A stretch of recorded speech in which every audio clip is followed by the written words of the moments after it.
Cumulus Media Station, Montgomery's sports leader, Sports Radio 740. It's a beautiful day for a ball game. Baseball, baseball, baseball. This is a baseball. Deep left, there it goes! Way back, it is gone! First base, second base, third base, home! Bases are loaded in case he's at bat. Playing it play by play. Sports Radio 740 is your home for Montgomery Biscuits baseball. Brought to you by ASE Credit Union. Now, with a call of today's game, here's Chris Adams-Wall. From Riverwalk Stadium in downtown Montgomery, Alabama, it is game number 46 of the regular season. And tonight, your Montgomery Biscuits, the AA affiliate of the Tampa Bay Rays, will take on the AA affiliate of the Los Angeles Angels, the Rocket City Trash Pandas, in what will be game one of a 6-game series. And hello again, everyone. My name is Chris Adams-Wall, and then back in studio per usual is the legend himself, Michael Killer Kelly. Glad to have you with us, Biscuits, with another series split last week. So they have now split 4 consecutive series. They're 12-12 over their last 24 games, but they still come into tonight's game against Rocket City with a record of 23-22. They are tied for second place in the first half South Division with the Biloxi Shuckers, the team they just won 3 against and lost 3 against. And they are now 5 games behind the first place Pensacola Blue Wahoos with 24 games to go in the first half. Rocket City, on the other side, they're 21-24. They are in third place in the first half North Division, 4.5 games behind the first place Tennessee Smokies, who are now 26-20. Biscuits have seen plenty of them so far this year, and they're going to see plenty of Rocket City over the next month. Of the 24 remaining games, half will be against Andy Schatzley's team. Starting with this series, which will take us into the month of June, and then we will end the first half up at Rocket City in late June. But now the Biscuits are taking the field wearing their home white uniforms with the butter yellow trim, navy blue caps with the butter yellow M and the anthropomorphic biscuit Monty peeking around the M. Rocket City, they're in the road gray uniforms with a red trim, and they're wearing black caps with a white R and a rocket ship on the front. Mason Montgomery will start tonight for the Biscuits against Landon Marceau. More on them in a second, but before we give you the starting lineups, let's send it down to the field for the singing of the national anthem. Baptist Church.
And now for tonight's starting lineups.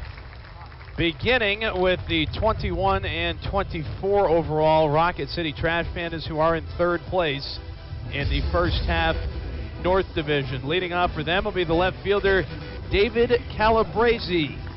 Batting second and catching will be Edgar Caro, I beg your pardon. Orlando Martinez is the designated hitter, hitting third. Batting fourth, the shortstop Jeremiah Jackson. Tucker Flint's at first, hitting fifth. Batting sixth in right field is Aaron Whitefield. Jose Gomez is at second, hitting seventh. Kevin Maiton's at third, hitting eighth. And batting ninth in center, Bryce Teodosio.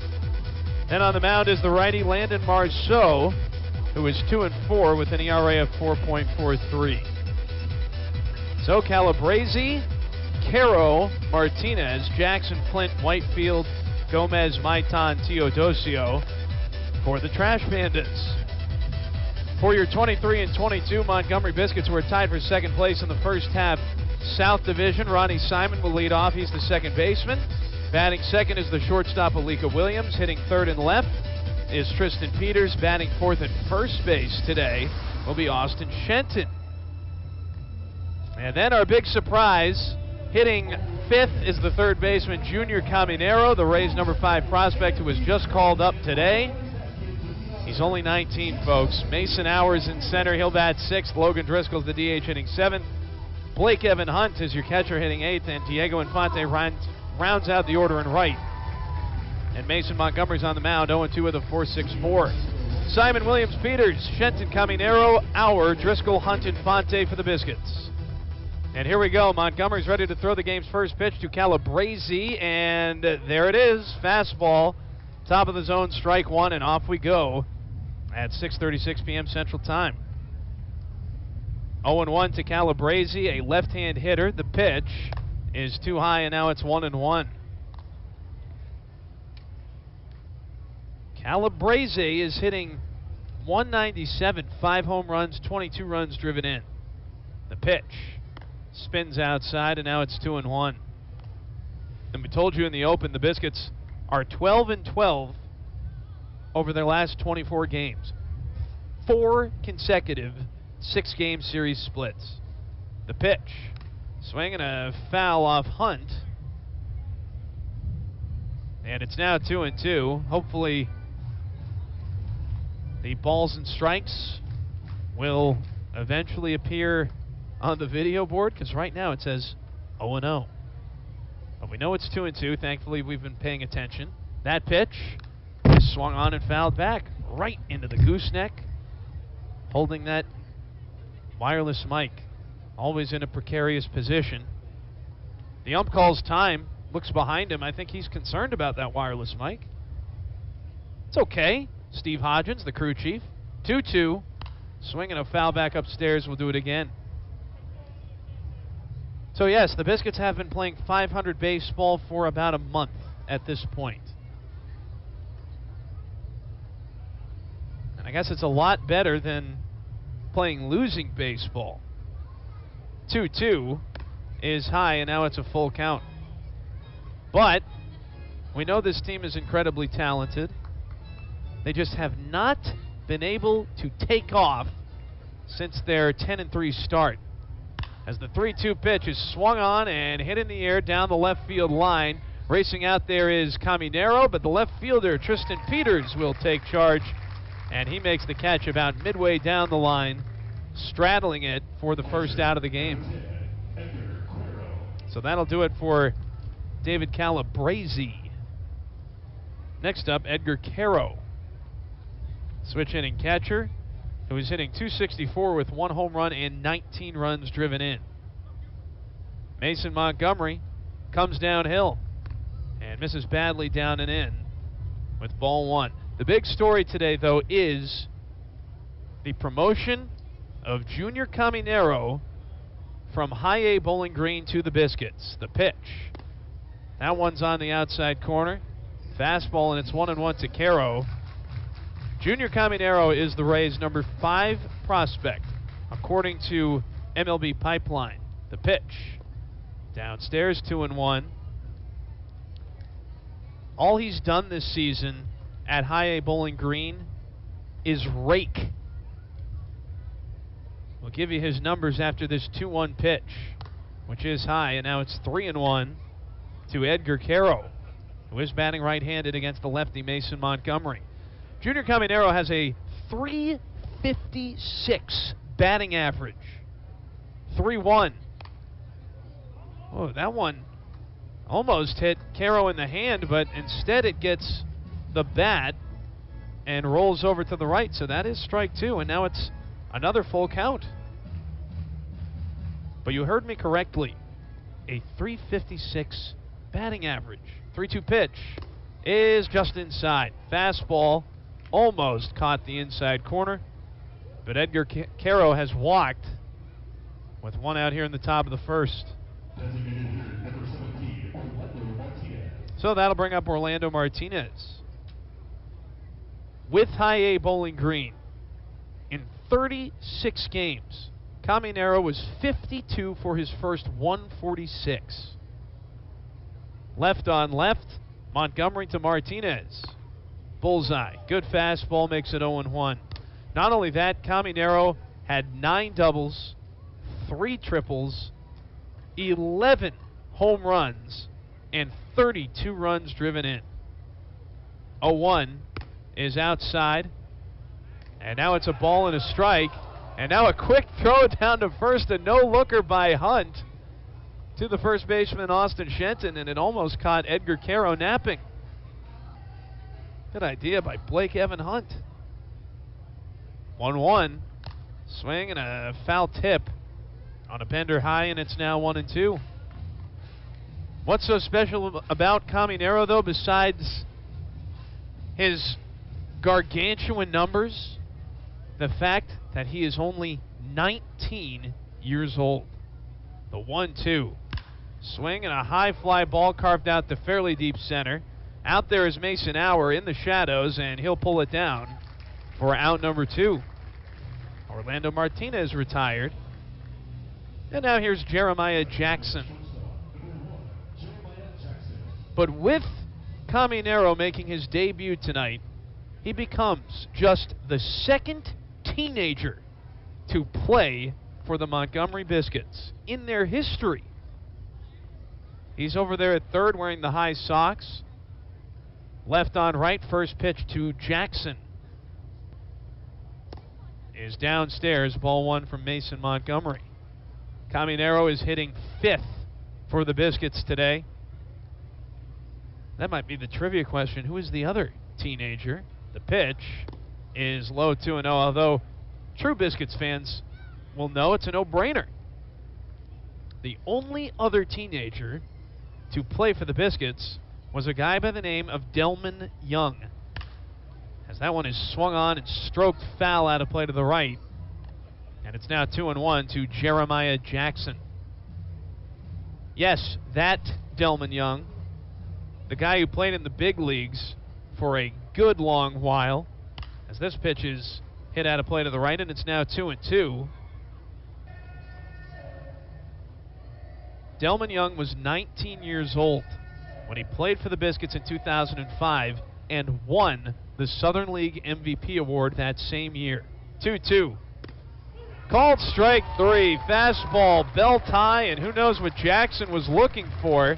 Definitely not the heater. And Mason Montgomery walks 1 but retires everybody else. He picks up his first strikeout.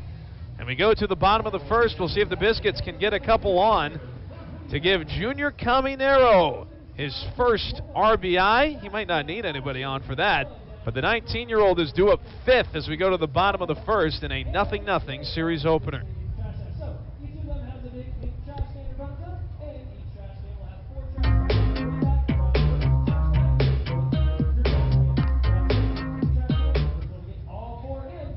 When you're shopping for a new car, truck, or SUV, getting a great rate shouldn't be a problem.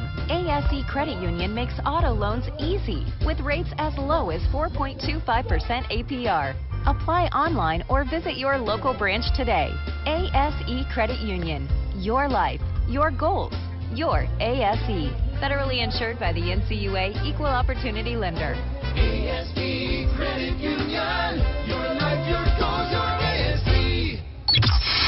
Your home for Biscuits baseball is on Montgomery Sports Leader, Sports Radio, 740. We're at the bottom of the ninth in Mississippi. It's still the Pensacola Blue Wahoos leading the M Braves 1-0. Drew Lugbauer is at the plate. Who knows? Maybe he'll hit a home run to tie it. Wouldn't you know it? The Mississippi Braves tied the game in the bottom of the ninth against Pensacola. Let's go. Pitch. Misses down and in, and it's 1-2. Who did the honors? Oh! Did I call it or what? Drew Lugbauer, a solo home run in the bottom of the ninth. Let's go. Oh, gotta love the clairvoyance, right? That was from not all that long ago. Michael Killer Kelly putting it together. Good pull by him. And we are going to the bottom of the first here in downtown Montgomery. Biscuits coming up against Landon Marceau. And it's Ronnie Simon, switch hitter, batting left. And the first pitch is chopped to the right side. It's gloved by the first baseman. That's Tucker Flint, who tries to underhand toss it. And it somehow gets by the pitcher, Marceau, who covered. Was not a very good throw, though, by Flint. So I think that has to be an E3.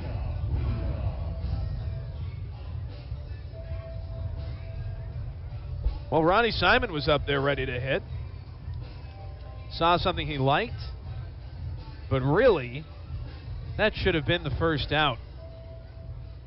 And now we'll see if Simon decides to test the arm of the catcher Edgar Caro for Rocket City. Alika Williams is at the plate, and the first pitch fades off the plate. Down and away, ball one. It was quite a Sunday for Alika Williams. Biscuits beat the Biloxi Shuckers by an 11-3 score to secure another series split. But Williams had 5 RBIs in that game. Pitch. Swing, and he bounces one to third, should be 2. It's Kevin Maitan going to second for 1. Relay throw to first, not in time. Good hustle by Williams, who's on with the fielder's choice. Simon's the lead runner, and now he's out on that 5-4 putout. Williams, though, hit a grand slam, just the second Biscuit to do so this season. And he had another RBI in that game as well. 5 ribbies, that's the most for any Biscuit so far this season. So he's at first for Tristan Peters. Right on left. First pitch is very high from Landon Marceau. And it is wonderful to have Tristan Peters back in this Biscuits lineup. Their number 3 hitter missed over a month with an oblique injury, a right oblique injury. The 1-0, Williams is going to run, pitches high, throw down to second is not in time, and it was very high as well from Edgar Caro. So Alika Williams has his 3rd stolen base of the year. I don't think he got a very good jump either. That just was not a very good throw by Edgar Caro. But Williams now in scoring position, and Peters in a hitter's count 2-0. Marceau first base side deals and misses upstairs again. It's 3-0. And I don't know if I'm Tristan Peters, 3rd game back off the IL. 3-0 pitch, bottom 1, runner at second. If it's in there, I think he's swinging. 3-0 pitch. He lets it go because it's high, and it is ball 4. Wow. 4 straight north of the zone has Tristan Peters walking his way to first. And now here is Austin Shenton, and this could set up very nicely for Junior Caminero, who is on deck awaiting his first Double-A at bat. If Austin Shenton gets on, he'll have a shot at a grand slam. Right on left. First pitch is swung on and fouled off Shenton's foot. Well, we were on the bus back from Biloxi on Sunday. Had to stop at a gas station for a little bathroom break for one of the bus drivers. And Shenton sauntered his way up the aisle and uttered the following words: "The future is coming." And I had no idea what he was talking about, as the 0-1 is in the dirt. And now it's a ball and a strike. But then he said the last name, Caminero. And of course they play the same position. So Caminero is at third tonight. That doesn't mean that Austin Shenton's not going to play third base again. But it does mean he'll probably see less of it. The 1-1 is outside, and now it's 2-1. Shenton is playing first base tonight, and of course The universal DH is available to every team, every game, so Shenton will probably spend time at those 3 spots. 2-1. Up and in, 3 balls and a strike. With a runner at first in Peters and a runner at second in Williams. We're in the bottom of the first, no score between the Biscuits and Trash Pandas. First time these 2 teams have gotten together this year. And now the 3-1 from Landon Marceau. That's high, and it's another walk. And so the bases will be loaded for Junior Caminero's first Double-A at-bat. And here he comes. Junior Caminero is 6'1", 157. He's got to be a bit heavier than that at this point. But again, just 19 years old. And he'll turn 20 the day after Independence Day. He is out of Santo Domingo in the Dominican Republic, and we told you what he has done at High A Bowling Green this season. So here it is again, 36 games, a .356 batting average, 52 hits out of 146 at-bats, with 9 doubles, 3 triples, 11 home runs, 32 runs driven in. And now he's at the plate with an open stance. First Double-A pitch to him on the way. And it almost takes his head off. 1 ball and no strikes. And he seems like a stand-up guy. Got a chance to talk to him earlier. He knows a little bit of English. He says he understands everything. As this pitch is cut on and missed. That one broke down and in. And he's got a little bit of a hitch in his swing. Told me earlier when we were snapping his photo for the video board that his favorite big league player is Manny Machado. 1-1. Swing and a miss. Breaking ball. And Caminero swung right over the top of it. Count is now 1-2. With Shenton at first, Peters at second, Williams at third. Could it be a dream debut at bat? The pitch is swung on and bounced to third, but it's just foul. But again, just the second teenager to ever suit up for the Montgomery Biscuits. Delman Young in 2005, when he won the Southern League MVP despite playing in just 60% of those games. And now this guy, Junior Caminero. It'll be another 1-2 from Marceau. Check swing. Did he go on the breaker away? No, and now it's 2-2. But there is plenty to be excited about with this guy. Originally signed by Cleveland in 2019. 2-2 pitch is swung on and lifted out in the air to shallow center. This one could fall. Here comes Bryce Teodosio, the center fielder. He'll make the catch, and everybody holds. So no grand slam in his first Double-A at bat, but he puts the ball in play. He just didn't get it deep enough. And don't worry, I don't think they're going to send him back down because of that at bat. That's back when Cleveland was the Indians, though, when they signed Caminero out of the Dominican Republic. This was in July of 2019. But then, in November of 2021, he was traded to the Rays. Here's Mason Hour, and he takes high ball 1. And you know who Caminero was traded for? Straight up for Tobias Myers, who was a Biscuit in 2021. The 1-0. Swing and a miss. He chases that one away, and it's 1-1. But Myers didn't exactly pan out for Cleveland. In fact, he is now pitching for the Biloxi Shuckers, the team we just played. He threw against the Biscuits last week. The pitch. Swing and a miss. Good bender from Landon Marceau, and he's ahead of Hour. 1 ball and 2 strikes. This has been a long bottom of the first inning. Marceau up to 21 pitches, and here comes number 22, the 1-2. Oh, it just missed. snapped off a bender, front doored him, but just a little high. And it's now 2-2 to Auer, who is hitting just 124. 17 for his first 137. Bases loaded, no score, 2 outs, bottom 1, and the 2-2 pitch is swung on and smoked deep to left field, and we do get a first inning grand slam after all. And it's Mason Auer, his 3rd home run of the season, and nobody needed it more than him. And just like that, the Biscuits lead the Trash Pandas 4-0.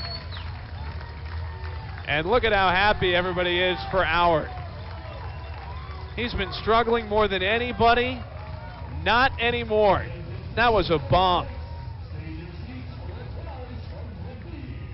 And a terrific start to this series. And eventually this Biscuit team is going to take off, and you do wonder if it will happen this week. It's a good way to get the ball rolling. Logan Driscoll is next, and the pitch is up and in, ball 1. Yeah, the only question on that grand slam was, is it going to stay fair? And it did by a bit more than I thought it would. That one takes off on Marceau, and it's now 2-0, and Rocket City has already started to get a righty warming in the bullpen. Landon Marceau, Marceaux, the pitch. Swing, and that's fisted into center, and it will drop in for a hit. How many of those have we seen from Logan Driscoll this season? Just goes to show you, you don't have to smoke the ball every time. He's on with a 2-out single. And now here is Blake Evan Hunt, Biscuits' right-hand hitting catcher, who has been hitting cleanup quite a bit this season, but now he's down to 8th. Wow, we just got the numbers from our track man on the Mason Auer grand slam, as Hunt slices one out of play to the right. It had an exit velocity of 106 miles per hour and traveled 420 feet. Yeah, told you it was a bomb. As the 0-1 is swung on and yanked on the ground to third, scooped up by Kevin Maiton, who throws it away, and going to third is Driscoll. He will hold it right there, and Hunt will go to second. Wow. Well, that's that sun coming directly in the line of sight for the first baseman, Tucker Flint, who literally just went down. He couldn't see a thing. Panic starts to set in under those circumstances. And we'll see who that error goes on. Runners at second and third for the Biscuits' 9th hitter of the inning, and it is Diego Infante. They lead 4-0. The pitch is low, ball 1. And I got to tell you, Landon Marceau may not make it out of the first inning.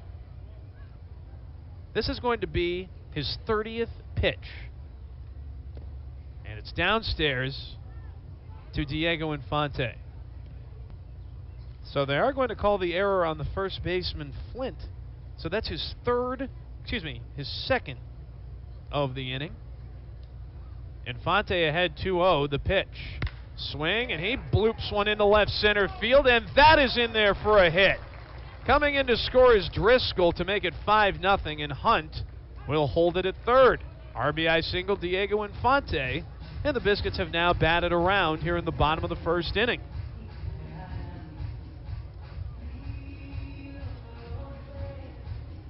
Well, this is terrific to see. And again, maybe this is the series. Rocket City not exactly playing their best baseball of the year, just 21-24. And remember, the Biscuits will play them 12 times before the first half is over. Here's Ronnie Simon. Infante runs this time, and nobody covers second. Wow. So that's a stolen base. I'm shocked that nobody even moved. Not the shortstop Jeremiah Jackson, nor the second baseman Jose Gomez. And it will be a 1-0 to Simon. That's high, 2-0. Landon Marceau still out there. His pitch count is now up to 33. In the first, 2-0 pitch. Simon swings and he rips a base hit into right. Hunt is in. It's bobbled in right by Aaron Whitefield, so Infante scores 2. And it's 7-0 Biscuits here in the bottom of the first. Some more 2-out runs. In fact, all 7 runs have come with 2 outs. Incredible. And that is finally going to do it for Landon Marceau. His manager, Andy Schatzley, is making his way out to the hill. And we will have a pitching change with 2 outs here in the bottom of the first. Don't go anywhere, though. Biscuits are still batting. Alika Williams will be coming to the plate for the second time this inning. He's the 11th batter of the inning. Stay with us. It's 7-0 Biscuits very early in Game 1.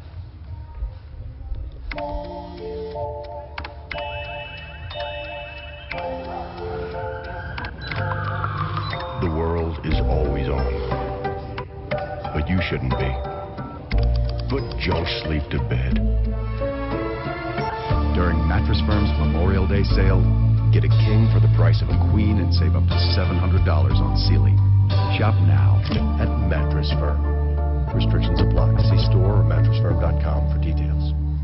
Whether you own a local business or a global one, you know that these days, generating growth is a challenge. By teaming with Bank of America, you'll not just stay ahead of the curve, you'll move it. With access to experts, award-winning insights, and business solutions so powerful, you'll make every move matter, locally and globally. Visit bankofamerica.com/banking for business to learn more. What would you like the power to do? Copyright 2023 Bank of America, N.A.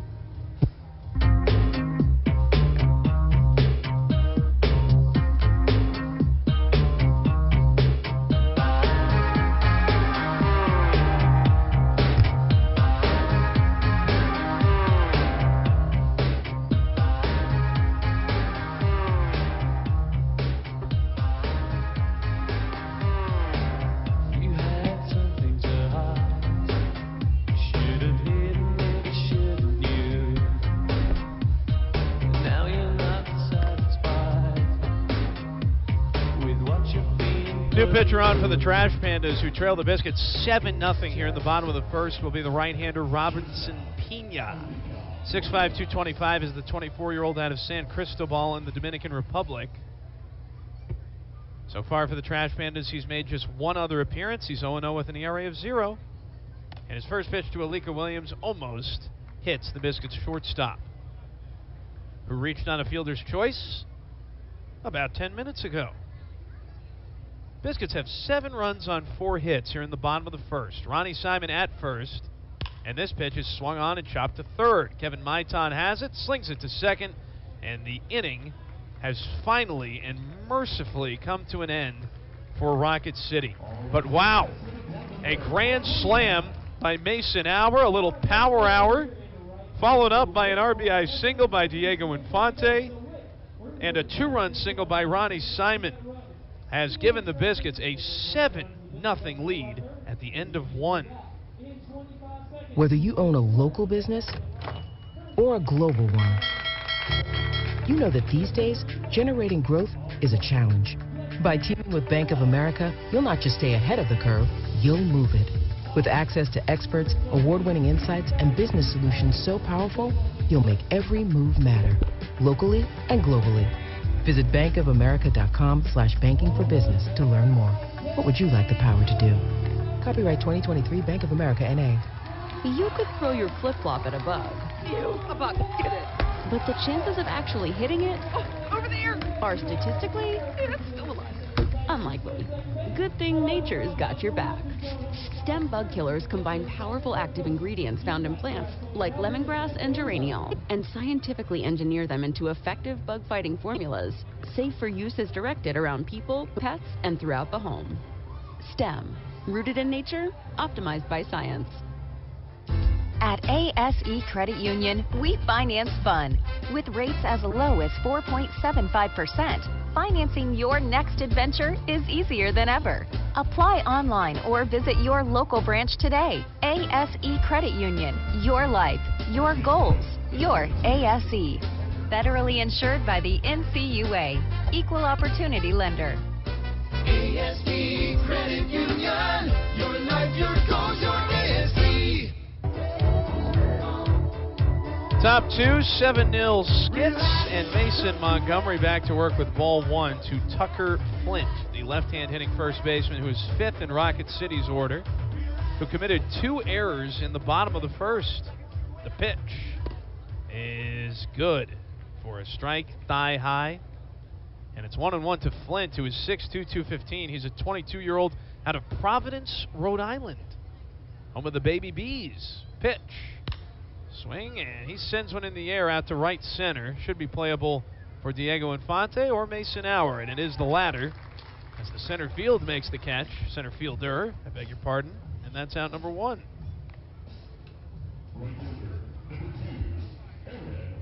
And now here is Aaron Whitefield, who plays in right field. How about that? In right field, Whitefield. The pitch is low, ball 1 to the Australian. Yeah, Aaron Whitefield out of Brisbane. It's one of Curtis Mead's buddies, former Biscuit. As the 1-0 is in there, and it's now 1-1. It was funny, when we went to Rocket City last year, I caught those two talking in the tunnel, and if you didn't know either of them, and you walked past them, you'd think, what's happening here? That one's low, 2-1. It's a lot of just talking about baseball. 2-1. Swinging a foul back into the right out of play, 2-2. Whitefield, though, has been in the bigs. He's actually been up there with a couple of different teams. With the Angels, of course, his parent club. And with the Minnesota Twins. Got up there with the Twins in 2020, got there with the Angels last year. Pitch. Swing, and he yanks a hard liner to left, but Tristan Peters is there, swooping in to his left. He squeezes it, and there is out number 2. That was a hard hit ball, though, by Aaron Whitefield. And next up is the second baseman, Jose Gomez. How about the Biscuits, though? They brought 11 batters to the plate in the first inning. Scratched across 7 runs on just 4 hits. Now the pitch. Right down the chute, strike 1.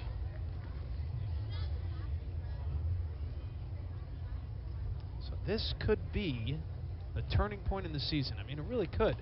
As this one's cut out and missed, 0-2. Of course, if it's anything like the last 4 series, the Biscuits will probably win today. I don't know, 15-1 something. And then lose tomorrow, because that's just how it's gone. As that one's chopped foul to the left, but maybe not. Maybe this is where they start to take it up a notch. The rest of their schedule isn't bad, at least in the first half. Pitch is cut on and missed. Nasty changeup from Mason Montgomery. That is strikeout number 2 for the lefty as he works a clean top of the second. And we go to the bottom half. We'll give you that schedule, the rest of the first half anyway. When we come back, it's still 7-0 Biscuits. Ask Sherwin-Williams during the Memorial Day sale, May 26th through June 5th, and get 30% off paints and stains with prices starting at $31.14. That means 30% off our most popular color family, blue. Psychologists have found it to be soothing and relaxing, which makes it especially great for bedrooms and bathrooms. And of course, get 30% off all of our other colors. Shop the sale online or visit your neighborhood Sherwin-Williams store. Retail sales only. Some exclusions apply. See store for details. Cookie wants to be a professional wrestler. I'm Cookie Serratos and I'm 11 years old. She also wants to win all the medals. That's why Cookie and her family make every day count, squeezing out her best with Go-Go Squeeze. Okay, Cookie, let's break for a Go-Go Squeeze. Go-Go Squeeze fruit on-the-go pouches are a nutritious snack made from 100% fruit with no sugar added. Go, Cookie! Because when you nurture your kids, you squeeze out the best in them. Squeeze out the best with Go-Go Squeeze. Not a low-calorie food. Products range from 11 to 13 grams of sugar and 60 to 70 calories per serving. For the early-to-rise road trippers, the late-night truck drivers, or even the bucket list checking baseball fans, your Wyndham is waiting, no matter who you are, where you're going, or why. With 24 trusted brands to choose from like La Quinta, Days Inn, and Super 8, there's a hotel by Wyndham for everyone. Wyndham Hotels and Resorts, the official hotel of minor league baseball. Get the lowest price at wyndhamhotels.com. Restrictions apply. Visit website for more details.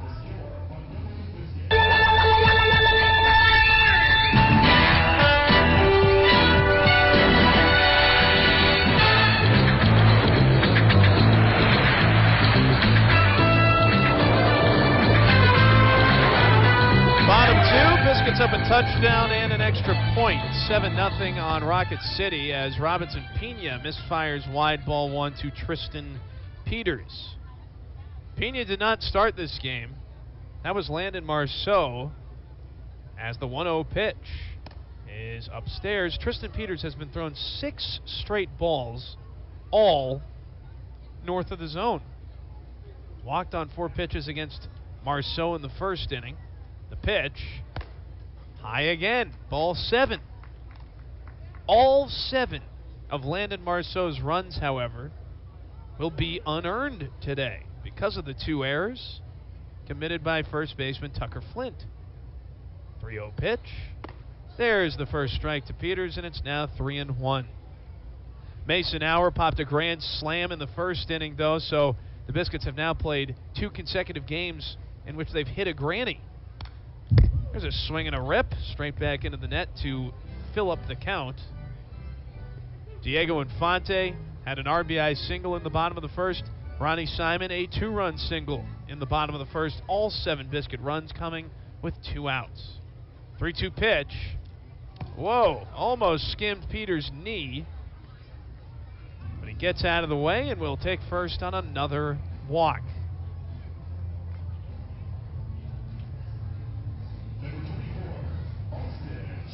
And now here's Austin Shenton. Biscuits left-hand hitting first baseman. Playing first base for the first time this season because of the arrival of the guy on deck, Junior Caminero, who is at third. The pitch. That's high, and it is 1-0.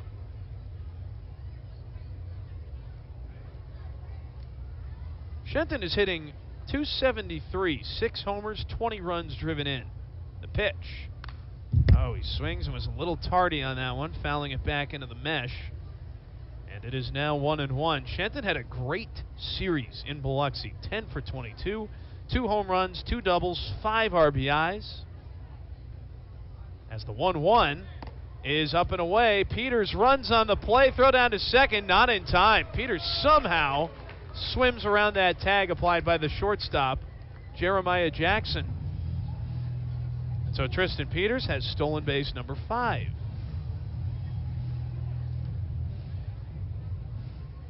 It's already the 3rd Biscuit stolen base of this game. And now the 2-1 from Pena. Swung on and chopped backwards, and it's now 2-2. Pena has already pitched at 3 different levels in the Angels organization this season. 8 games for High A Tri-City, 2 now for Rocket City, and 3 for Salt Lake City, right? Listen to all those cities. 2-2. Swing and a ground ball base hit, knifed into left. Peters will go to third as it's booted in left by David Calabrese. Peters scores anyway to second, Shenton, and it's 8-0 Biscuits. Wow. Well, that is going to be the 3rd Trash Panda error of this game. We saw the Biloxi Shuckers make 4 errors through the first 3 innings on Sunday.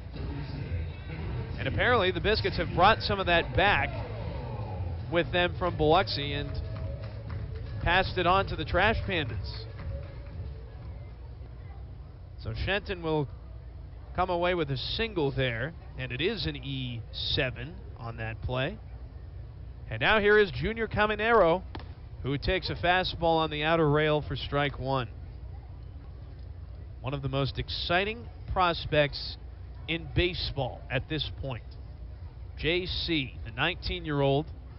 And this pitch is a wild one down and away. Good block, though, by Edgar Caro. Caminero in his first double-A at bat flew out to shallow center. And now the next delivery. That's a fastball on the outside corner to make it 1-2.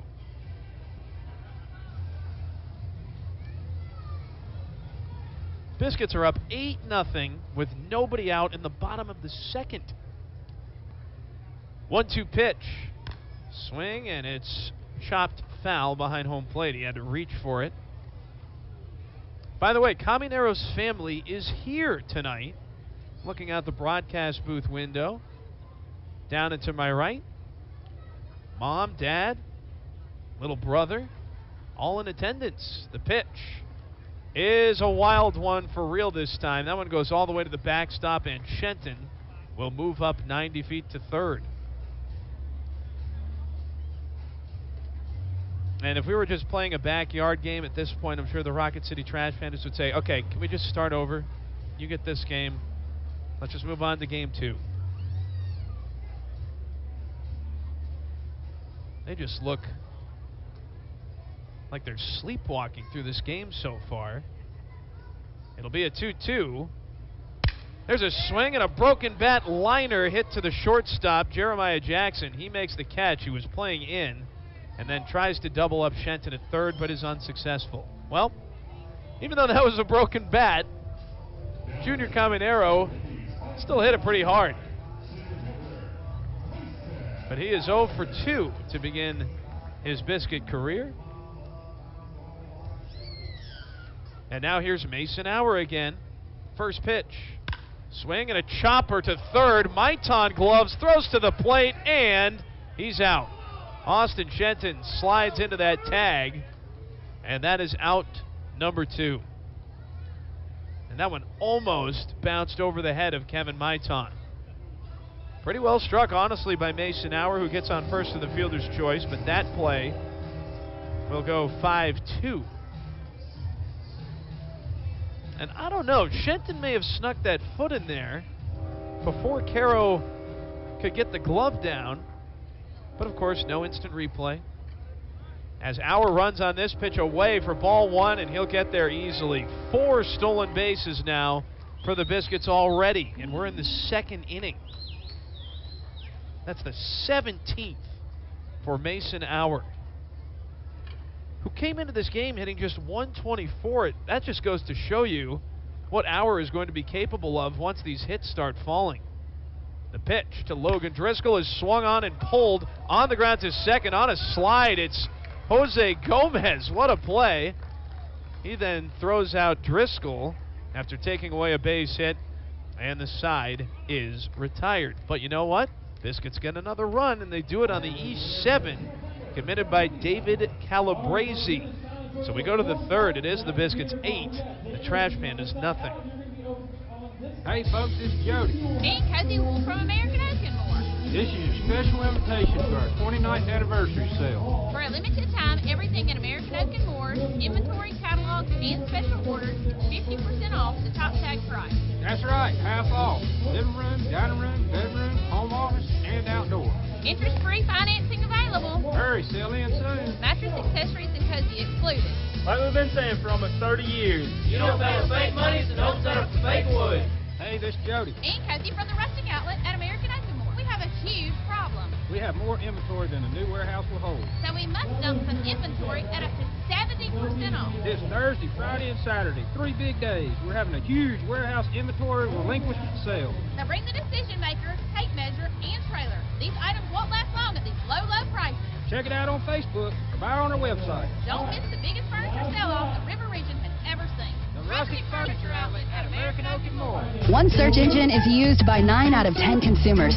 Hint, the name begins with a G. And there are hundreds of things that go into being ranked highly by that engine. Your website, your business profile, even your social accounts. A couple of slip-ups and you find yourself on page 7. But at Cumulus Boost, we have the experts and resources to fix what's wrong and boost your findability so you can rank higher than your competition. Get started today at cumulusboost.com. CUMULUS boost.com.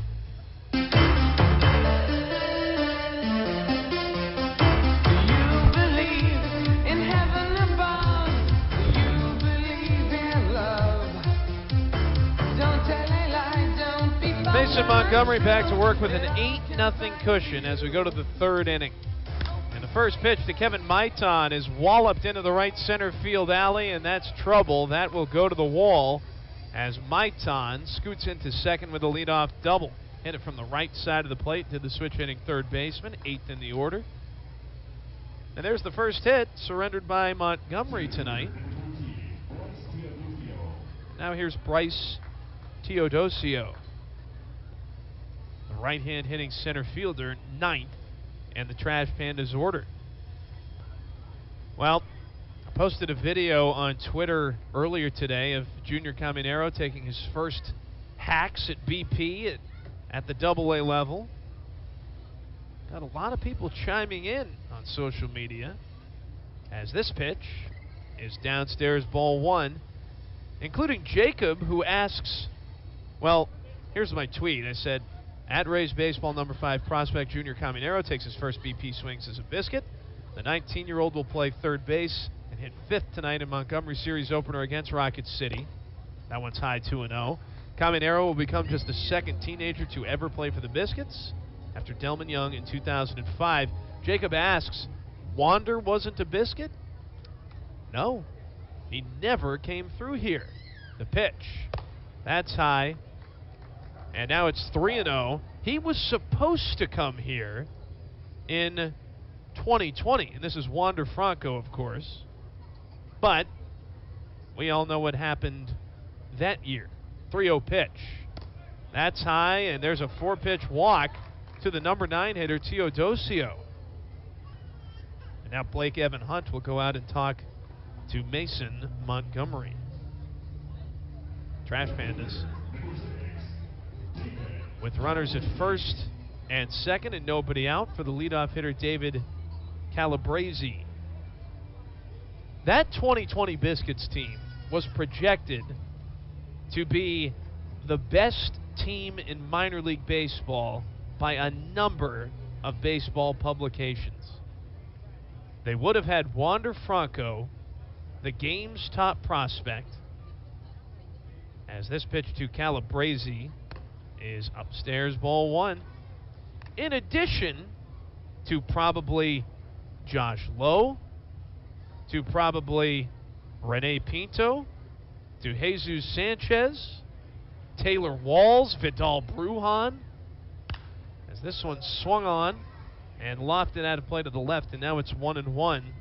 Not to mention the pitching staff, which would have almost certainly included Shane McClanahan, Brendan McKay, Joe Ryan, who is now the ace of the Minnesota Twins, McClanahan, the ace of the Rays. Pitch is low, 2-1. I mean, that team would have been almost unstoppable. And, of course, the 2019 Biscuits went 88-50. Best record in team history, and what was Biscuit skipper Morgan Ensberg's first year in charge of the team. 2-1. Swing, it's reached for and flicked into the seats on the left side. Actually, that one got out of the park. It's now 2-2 to David Calabrese. But sadly, Wander Franco was never a Biscuit. 2021 season started, and he began the season in Durham. Pitch. Swing, and it's scorched on the ground, foul, first base side. Still 2-2 to the left-hand hitting left fielder. Boy, that would have been fun. And obviously 2020 was not ideal for a number of reasons. But one of my least favorite things about that year was that we never got a chance to see Wander Franco play for the Biscuits. 2-2. Swing and a bouncer hit to the right side. It's nabbed by Shenton. He'll toss to Mason Montgomery, who doesn't get there in time. It was bang, bang. But Calabresi's aboard with what'll go down as an infield single. And now the bases are loaded for the Trash Pandas. It's a good play by Shenton, though. Really tough in-between bounce, but was able to snatch it. I'm not sure Montgomery got over there in time. But now they're loaded, and nobody's out for the catcher, Edgar Caro. Switch hitting catcher batting right-handed. First pitch is swung on and popped up. Into shallow right goes Ronnie Simon, the second baseman. He will make the catch. Shenton was out there too and lost his hat, as these Biscuits have done all season. But that's out number one. Big play there by Ronnie. And you know, Simon wears those pink batting gloves, and he also wears some pink tape on his arms. Today it's on his right arm, or left arm, I beg your pardon. I was asking him about that down at batting practice today. He said he does it for a couple of reasons. Wears the pink tape and the pink batting gloves. As Orlando Martinez stands in and takes ball one high from Mason Montgomery. Says A, pink is his favorite color. And it's also his mom's favorite color. So he wears it because it allows him to think about his family, think about his mom every time he stares at it. Because that one swung on and foul tip to make it 1-1. And then whenever he has that tape on his arm, he'll actually write out his family members' names on the tape. 1-1. Fastball's away, 2-1. So I thought that was pretty neat. The story behind all the pink by Ronnie Simon, who is now blowing a big pink bubble as the 2-1 is swung on and fouled back, 2-2. And he's out there at second base. Well, the good news is if Orlando Martinez hits a grand slam right here, the Biscuits will still be up by 4. They're up 8-0 right now, though, with one out, top 3, bases packed, 2-2 pitch. Called strike 3. Beautiful slider drops in there. He front doored him, and Martinez can only head back to the dugout. Third strikeout for Mason Montgomery. Now 2 of those 3 Ks are looking. And now it's going to be up to Jeremiah Jackson. Right hand hitting shortstop, 0 for 1 with a punch out. First pitch to him is swung on and fouled back, and it's 0-1. Jackson is from Antioch, Tennessee, but he went to school at St. Luke's in Mobile, Alabama. So kind of a local guy. 0-1 is in there, a strike, 0-2. And of course, if Rocket City had stayed in Mobile, or hadn't moved to Rocket City, I should say, and remained the Bay Bears, Jackson would be playing in his home city. 0-2 pitch in the dirt. 1 ball and 2 strikes, but for his sake, thank goodness he's not. Everyone should go to Hank Aaron Stadium at least once in their lives, but you don't have to stay for but a few minutes. You'll get the picture. The coolest part about that ballpark in Mobile was the fact that Hank Aaron's childhood home was adjacent to the stadium. 1-2. Swing and a miss for strike 3. It was in the dirt, so Hunt will just tap on home plate just in case. But Mason Montgomery loads the bases with a double. A walk and a single allowed. But then he gets out of it as he gets Edgar Caro to pop out and strikes out Orlando Martinez and Jeremiah Jackson. So we go to the bottom of the third. Biscuits still have the shutout. They're up 8-0. Ray Magliozzi here for eBay Motors. Okay, easy now. You're teaching your kid how to parallel park. Ouch! Turns out he likes to do it by feel. Don't worry, eBay Motors has bumpers, trunk lids, license plate holders, and headlights. They've got lots of headlights. When you need parts, get it right the first time with eBay Guaranteed Fit. When you see the check, you know that part's going to fit. eBay Motors. Let's ride. Eligible items only. Exclusions apply. Anywhere fans go to cheer on their team, there are behind-the-scenes MVPs ensuring everything is game day ready. We see you, Joe, fixing seats so every fan can enjoy every game. And Allie, who keeps her stadium running smoothly from the moment the first game starts to the last play of the season. At Grainger, you're our MVPs, and we're always here for you with supplies and solutions for every industry and 24/7 customer support. Call, click Grainger.com, or just stop by. Grainger, for the ones who get it done. Come on, now listen to me. You're listening to Biscuits Baseball, brought to you by ASE Credit Union. Take the game on the go with a Sports Radio 740 app. Sports Radio 740.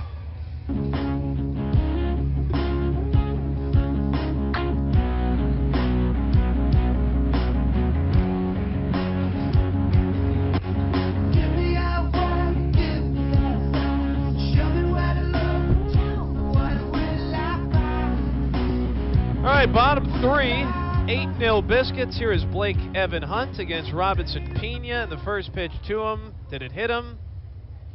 No. I think it caught the bat. Hunt doesn't look too pleased, though. But it is 0-1 to the Biscuits' number 8 hitter. Next pitch. Swing and a miss. Good slider. Pulled the string on him a little bit. And it is now 0-2. So in addition to the Biscuits getting Junior Caminero today, called up from High A Bowling Green, as this one's chopped foul to the left, still 0-2. Franklin DaCosta has been returned to the Biscuits from AAA Durham. And the Biscuits have sent down to High A Bowling Green outfielder Matthew Dyer and infielder Gianti Turner, as this one is fouled back. And it's still 0-2, so yes, Spider-Man no longer works here. He did such a great job, though, in limited time. And you do hope that eventually Turner will be back up here at some point this season. 0-2 to Hunt, almost gets him in the hands.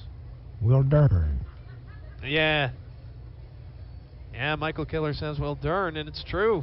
We're going to miss Turner. 1-2 is down and away, and now it's 2-2. Played in 12 games for the Biscuits. Was 13 for 44. That's a .295 average. 1 double, 3 RBIs. He played very well. 2-2. That's high. Fastball from Pena. Full count now. But you never know what's going to happen. The Tampa Bay Rays have the best record in Major League Baseball, but you know they have some things they want to fix. And you know they're going to make some kind of trade or trades before the deadline as Hunt takes up and in for ball 4. So he goes to first, and here comes the number 9 hitter Diego Infante. And the Rays, I don't think, are going to be trading for prospects. They're going to be trading for bona fide baseball players, bona fide major leaguers who can help them now. Right on right, the pitch is upstairs, ball 1 to Infante. So, if you're trading for a proven big leaguer, you're probably going to have to give up some younger prospects, as that one's in tight, 2-0. And I have no inside info, but I do still think the Rays may consider going after a guy like Aroldis Chapman. Animosity aside, the pitch is in there, and now it's 2-1. Chapman is currently pitching for the Kansas City Royals, who are not very good. 2-1. That's high. 3 balls and a strike to Infante, who picked up an RBI single in the bottom of the first inning. And now the 3-1 is swung on and hit in the air to left. Stroked into left there for a base hit. Boy, Infante squared that one up. And he's now 2 for 2. Hunt goes to second. Sorry, I'm all distracted here. I'm trying to figure out the standings. The internet's not cooperating. Aroldis Chapman is currently pitching for the 17-38 last place in the American League Central Kansas City Royals. But he's 1-2 with an ERA of 2.75. He has 2 saves, 32 strikeouts in 19 2/3 innings. So he is Aroldis Chapman again, or at least it appears close to it, as Ronnie Simon comes up and swings through strike one. Ronnie banged a 2-run single into right his last time up. He's now on an 8-game hitting streak. Pena sets and throws, and that one just misses away with a fastball. It's 1-1. So Simon is now tied for the longest hitting streak on the Biscuits this season, tied with Austin Shenton and Logan Driscoll. 1-1, swing and a miss. Fastball away makes it 1-2.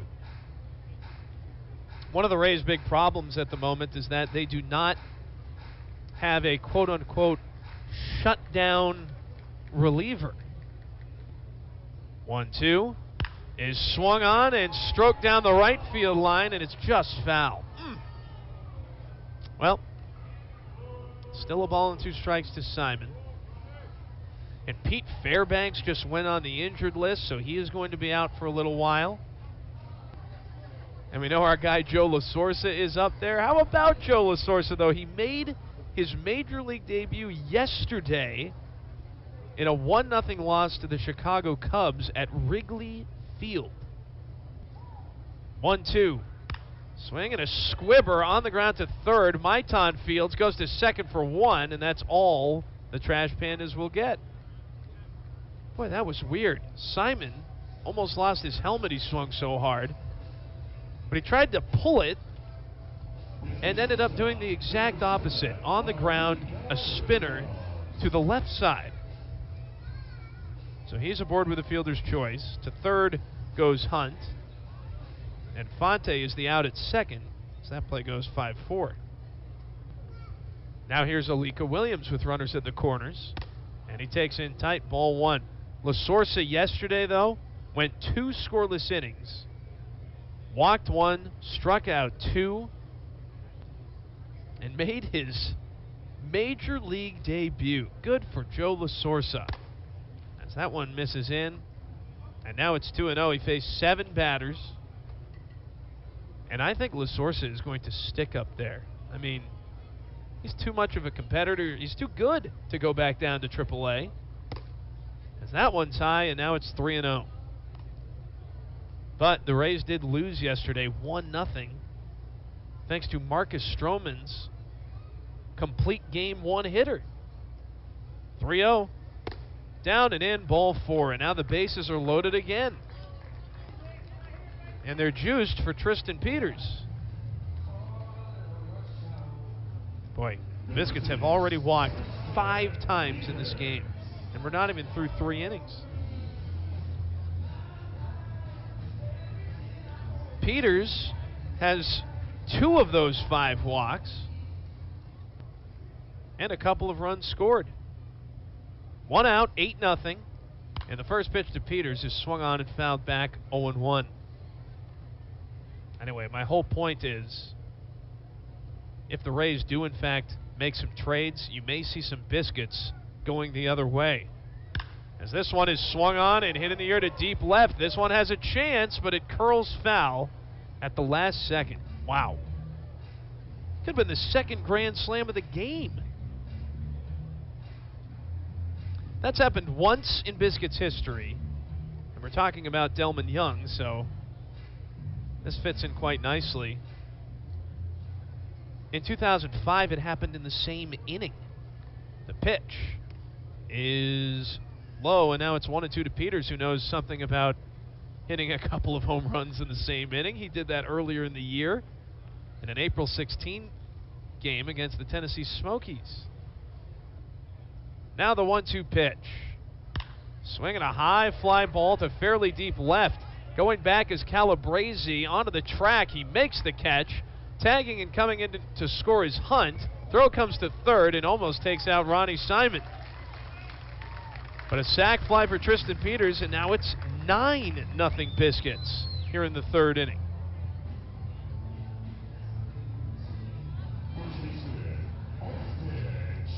I'm sure the Trash Pandas are thinking this is when you kind of wish you had a mercy rule in baseball, or at least in the minors at the Double-A level. But they don't. So we continue on with runners at the corners and 2 outs for Austin Shenton. Right on left. The pitch is swung on and flicked out of play to the left. Count is 0-1. I'm going to try to find that instance where Delman Young, and I want to say Elijah Dukes, hit 2 grand slams in the same inning back in 05. 0-1, swing and a miss. Good changeup from Pena, and now it's 0-2. Yeah, here it is. June 19th, 2005. Delman Young and Elijah Dukes each hit a grand slam in the same inning at Jacksonville. The rare feat is the only time in team history the Biscuits have hit 2 grand slams in a game, and it comes in the top of the third of a 20-2 victory over the then Suns. 0-2, swing, and that one's floated into right, a base hit for Shenton. In to score is Simon to make it double digits. It's 10-0 Biscuits. And we're in the bottom of the third. Shenton's now 2 for 2. He picks up his 21st RBI. And now here's Junior Caminero.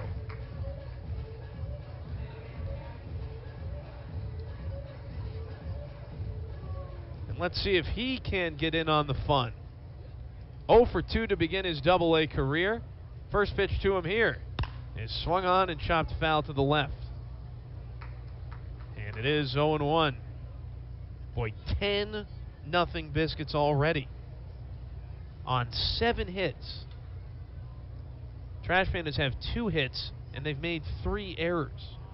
Runners at first and second are Shenton and Williams, as the 0-1 is spiked in to make it 1 ball and 1 strike.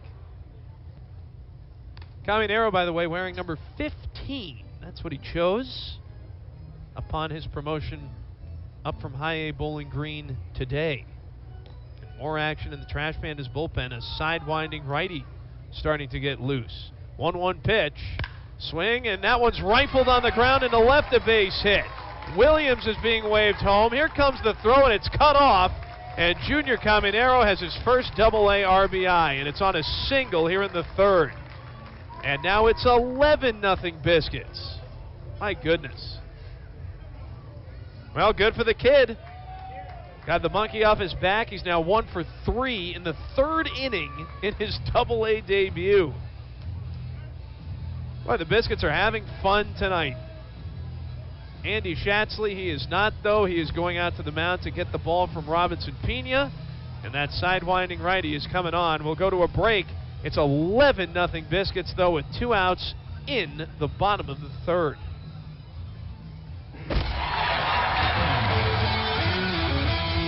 The boys of summer are playing on the Believe podcasts. A product of baseball is much more watchable. Get your baseball fix from podcasts like Wake and Rake, Farm to Show, and Ring the Bell. He's not really hitting balls through the screws. Plus local podcasts like Believe in Astros and Believe in the Bronx. You're going to have to get some more innings out of the rotation. Just search BLEAV podcasts wherever you listen. Baseball fans, introducing Bally Live, the only app where minor league baseball fans can score major rewards. When you stream your favorite teams live, you'll score rewards. When you chat with friends during a watch party, you'll score rewards. And when you test your skills at trivia, you'll score rewards. Being a fan of minor leagues has never been so rewarding. So what are you waiting for? Download Bally Live for free from the app or Play Store and start scoring rewards today.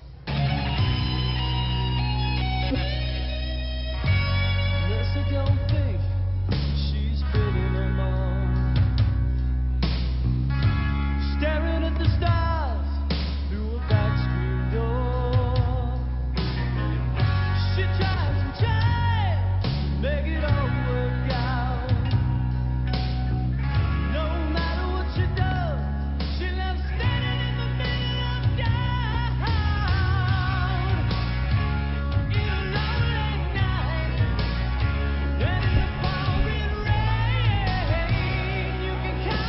pitcher on for the Trash Pandas will be Dakota Donovan, 6'6", 238, a 25-year-old out of St. George, Utah. Biscuits lead 11-0 in the third inning. Mason Hours at the plate, and the first pitch to him is a slider too far in. Ball one. There are runners at first and second. That's Junior Caminero, who just recorded his first double-A RBI on an RBI single. And Austin Shenton at second. The 1-0. That one's too far in as well. 2-0. Donovan, a former 16th round draft choice by the Angels in 2019 out of Central Arizona Junior College. This season for Rocket City, he's 0-0 with an ERA of 10.22. This is his 9th appearance. Here he comes. And Hour takes inside again, 3-0. And you know, the Biscuits are on pace right now to score about 30 runs tonight, which would shatter their record of 20 runs set in that double grand slam inning back in 2005. There's a strike on the inside corner to Hour. And it's 3-1. That was the 20-2 win. That is the most runs the Biscuits have scored in a single game this year. And now the 3-1 to Hour is right in there, strike two. And how about that? Biscuits general manager Mike Murphy got the ball, hit off the bat of Junior Caminero, and gave it to Caminero's mom. A little keepsake. 3-2. Hour swings and pops it up out of play to the right. Count is still full. Tell you what, though, this lineup for the Biscuits tonight looks pretty formidable. Simon, Williams, Peters, Shenton, Caminero, Hour, Driscoll, Hunt, Infante. And Hour already has a grand slam tonight. 3-2 again is swung on and poked down the left field line, but bending foul.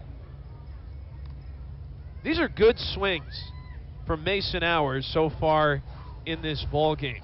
Of course, the grand slam, but he also reached on a fielder's choice in the second inning and almost bounced it over the head of the leaping third baseman Kevin Maiton. What'll he do here? It's another payoff pitch from Donovan. And Hours swings and gets under it, scooping it down the left field line, and that too will get out of play. Yeah, we are not even halfway through this game, and the Biscuits are on pace to break their single game record for runs scored in a contest. Long way to go, but we'll be keeping our eye on it. It's 11-0 in the bottom of the third. 2 on, 2 out, and another 3-2 pitch on the way. Sliders inside, ball 4. Bases loaded again. And for the second time tonight, the Biscuits will bring a 9th batter in an inning to the plate. They did it in the first. They brought 11 to the plate in that inning. And with Logan Driscoll coming up, he's the 9th batter of this bottom of the third inning. Right against left, first offering is inside. Did it hit him? It did. It got him in the elbow, and now it's 12-0 Biscuits. Logan Driscoll hit by a pitch. Austin Shenton will score, and the Biscuits go station to station. Driscoll will pick up his 13th RBI, and this has just been a nightmarish day for the Rocket City Trash Pandas. And now I have to scratch off another column in my book. Running out of room. Here is Blake Evan Hunt now, and he takes wide, ball 1. Bases are still loaded. Runner at first is Driscoll. Runner at second is Hour. Runner at third, Caminero. 1-0 pitch. Hunt with an excuse me swing and a miss. And that makes it 1-1. So the Biscuits now have 12 runs on 8 hits. No errors. Trash Pandas, no runs, 2 hits, 3 errors. Now the 1-1. Swing, and it's lifted the other way and out of play. First base side. 1-2 to Hunt, who reached on an error in the first inning by Trash Pandas first baseman Tucker Flint. Walked in the third inning which is this inning. Hunt started off this inning with a walk. 1-2 pitch. Sliders popped back over the net. And it's still 1-2. What a wild start to this series, though. It will be a 1-2 again. Sliders popped up again and back our way. Well, sure does look like the Biscuits are going to go to 24-22 tonight. I know there's a long way to go, though, so you don't want to write off the Trash Pandas yet, but if Hunt sends one over the fence right now, then maybe we can. 1-2 pitch is up and away, 2-2. Dakota Donovan. We told you he's from St. George, Utah. That's in the southwesternmost corner of Utah and not too far at all from Zion National Park. He's downhill, and the slider is swung on and hit high in the air down the left field line. Should be playable for the shortstop, Jeremiah Jackson, and it is. Boy, he made that one look easy. A little over the shoulder, casually caught. But the side is finally retired, but not before the Biscuits tack on 4 more runs. A sac fly by Tristan Peters, RBI singles by Austin Shenton and Junior Caminero, and a hit by pitch by Logan Driscoll with the bases loaded. And it's 12-0 good, guys, as we go to the 4th. Zip protects more, just your home and car. You could save when you bundle your motorcycles, ATVs, boats, and RVs. Doesn't that sound good? Like the sound of the wind in the trees as your RV sits parked in the forest. Is that the call of the majestic owl? And there's the sound of a tree branch crashing into the roof of your RV. I guess their nest was in that branch. But you know what does sound good? You're covered with Progressive. So bundle all your vehicles and home in one place and save with the multi-policy discount. Progressive Casualty Insurance Company, affiliates, and other insurers. Finding great people to hire can be like trying to find a needle in a haystack, but not with ZipRecruiter. Their powerful matching technology delivers so many qualified candidates, it's like finding a needle in a needle stack. In fact, 4 out of 5 employers who post on ZipRecruiter get a quality candidate within the first day. For less hay and more needles, head to ZipRecruiter. And right now, you can try ZipRecruiter for free. That's right, free. At ZipRecruiter.com/free. That's ZipRecruiter.com/free. All about the butter and blue. Biscuits Baseball on Montgomery Sports Leader. Sports Radio 740.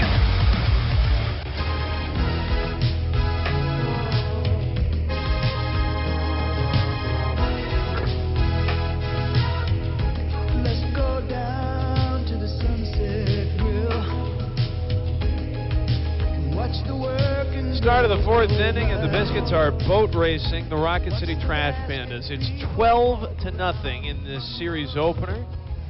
Chris Adams-Wall with you, and Michael Killer-Kelly, the iconic producer, back in studio. And we do appreciate all of you tuning in. Hope you're having a great Tuesday as Mason Montgomery fires to Tucker Flint. Low ball 1. And it is the top of the 4th, so it is time for yet another trivia question. First, the 1-0. That's high, 2 balls and no strikes. So the parent club of these Trash Pandas is, of course, the Los Angeles Angels. 2-0. That one misses, only just on the outside corner. 3 balls and no strikes. I would like to know the last year the Los Angeles Angels made the American League Championship Series. That's high, ball 4. Montgomery throws a 4-pitch walk to the number 5 hitter Tucker Flint. 3rd walk for Mason. And next up is Aaron Whitefield. Right-hand hitting right fielder, 6th in the order. If you think you know the answer to that trivia question, though, you should shoot us an email at biscuitsbroadcast@gmail.com. Send us your answer. You may win 2 free tickets to a Biscuits game. And now Montgomery throws to first. We will tell you the answer in the top of the 7th. If you answer correctly before anyone else, you will win 2 free tickets to the Biscuits game of your choice. And you just let us know which game you want to go to, and then we'll leave you the tickets at our box office. It's as easy as that. But in which year did the Los Angeles Angels last make the American League Championship Series.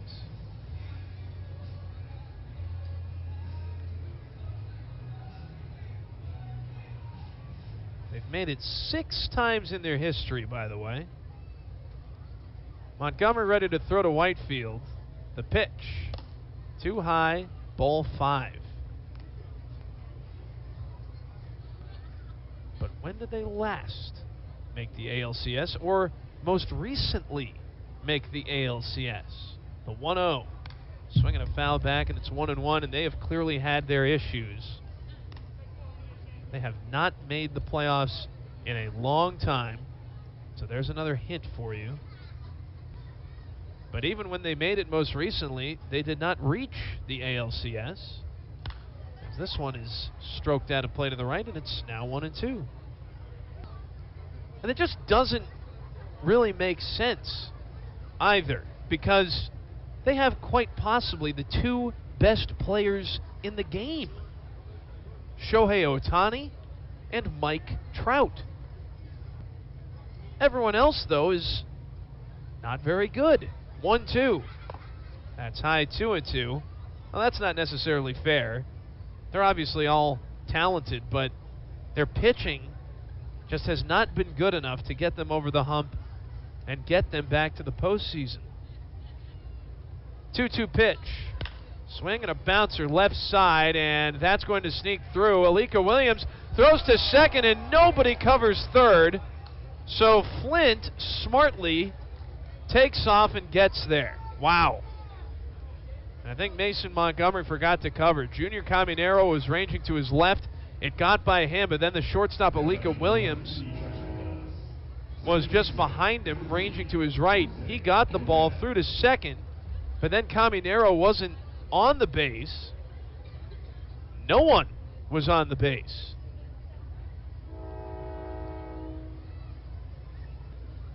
So that should be a hit for Aaron Whitefield, and it is. Runners at the corners for Jose Gomez, and Montgomery drops a bender in there for strike 1. So runners at the corners, nobody out, top of the 4th. And now the 0-1 to the right-hand hitting second baseman. Good changeup, outside corner, strike 2. Gomez is 5'11", 175. He's a 26-year-old out of Caracas, Venezuela. That's the capital. He's hitting just 200 on the year. 0-2 delivery. Swing, and he yanks a grounder to short. There goes the shutout, but Williams slips to second for 1, and Simon throws it over to first for a double play. In to score Flint, though, and it's 12-1 Biscuits now. But that one goes 6-4-3. But again, these walks will kill you. Montgomery walked Tucker Flint to begin this inning on 4 straight out of the zone. So now 12-1. And the next batter is Kevin Maitan, who takes a spike job in there, ball 1. Maitan hitting 140 coming in. He's 1 for 1 with a double tonight, though. As Montgomery comes set and turns it loose. Swinging a foul back into the net. And it is now 0-2 to Kevin Maitan. And they've updated the scoreboard now, 12-1. See if Montgomery can put Maitan away. That one a little high. And it is now 1-2, or at least it should be. Home plate umpire Steve Hodgins, the crew chief. No indication. This pitch is swung on and bounced up the middle and over to his left. Nabbing it is Alika Williams. He spins, throws to first, and he got him. Good stretch by Austin Shenton. And a highlight reel play by the Biscuits shortstop to end this top of the 4th inning. But the Trash Pandas will not be blanked tonight. They score a run on the 6-4-3 double play. And in the middle of the 4th, it's now the Biscuits 12 and the Trash Pandas 1. Whether you own Don't know why you wanna jump on me, baby, baby, baby, and make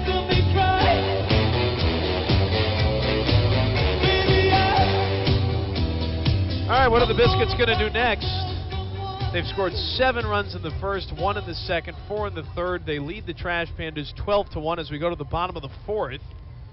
And the first pitch from the right-hander, Dakota Donovan, is very far outside. Ball 1 to the number 9 hitter, Diego Infante, who is 2 for 2 with a single and an RBI, as well as a run scored and a stolen base.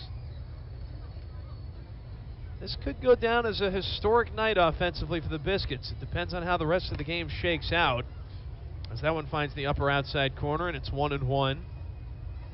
They are 8 runs away from tying their record for the most runs scored in a single game. Pitch. Swing and a miss. Good slider. An off-speeder, and it's now 1-2.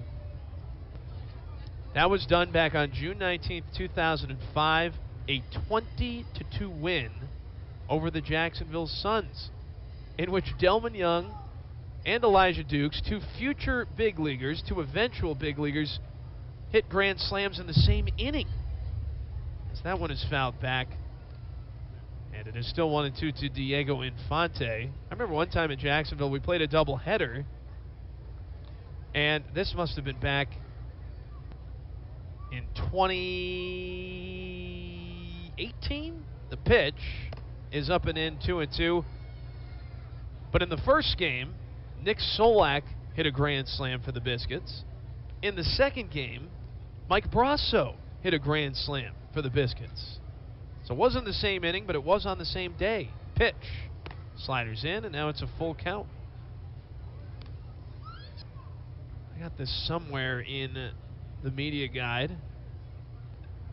That was one of the highest scoring games in Biscuits history. 3-2 pitch is fisted the other way, and that's trouble, down for a hit. Infante's thinking too, he's going to go for it. Here's the throw, and it is offline by the right fielder, Aaron Whitefield.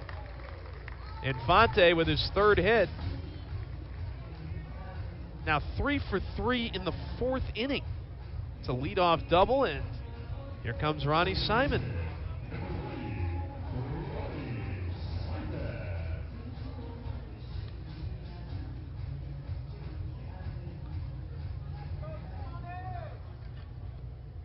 Here we go. July 1st, 2018. First pitch to Simon is outside, ball 1. So, the Biscuits swept the Jacksonville Jumbo Shrimp in a doubleheader on that day. And they got a grand slam from Nick Solak in the first game and another from Mike Brasso in the second. As the 1-0 pitch is up and in, 2-0. And in that second game of the doubleheader, the Biscuits erased a 7-0 deficit in the first inning, and they won the game 18-9. The pitch, swing and a foul ball out of play to the left side by Simon, 2-1. And remember, in doubleheaders you play 7 innings, so the Biscuits scored 18 runs in 7 innings. 18-9 over the Jumbo Shrimp almost 5 years ago. 2-1. Check swing, and Simon apparently nicked it for strike 2. Another slide piece there from Donovan. So who knows? Are they going to break their record tonight? They got a pretty good shot. They're on pace to. 2-2. Up and away, full count. And games like this are great if you're on one side, but you want to save some runs for the other 5 games of this series. Runner at second is Infante. 3-2 is swung on and fouled back. Good cut by Simon. And it's still a full count. And there he is wearing the pink batting gloves we told you about earlier, and the pink wristbands, tape. Ronnie's favorite color and his mom's favorite color. 3-2. Swing and a miss for strike 3. Fastball away gets him. And believe it or not, that is the first strikeout of the game for a Rocket City pitcher tonight. I always mark them up in yellow in my scorebook, and I was looking at the page here thinking something's missing, and that was it. So there's strikeout number 1. Here's Alika Williams now, and he looks at A first pitch strike on a fastball. And it's 0-1. Diego Infante still at second. Williams is 0 for 2. The pitch.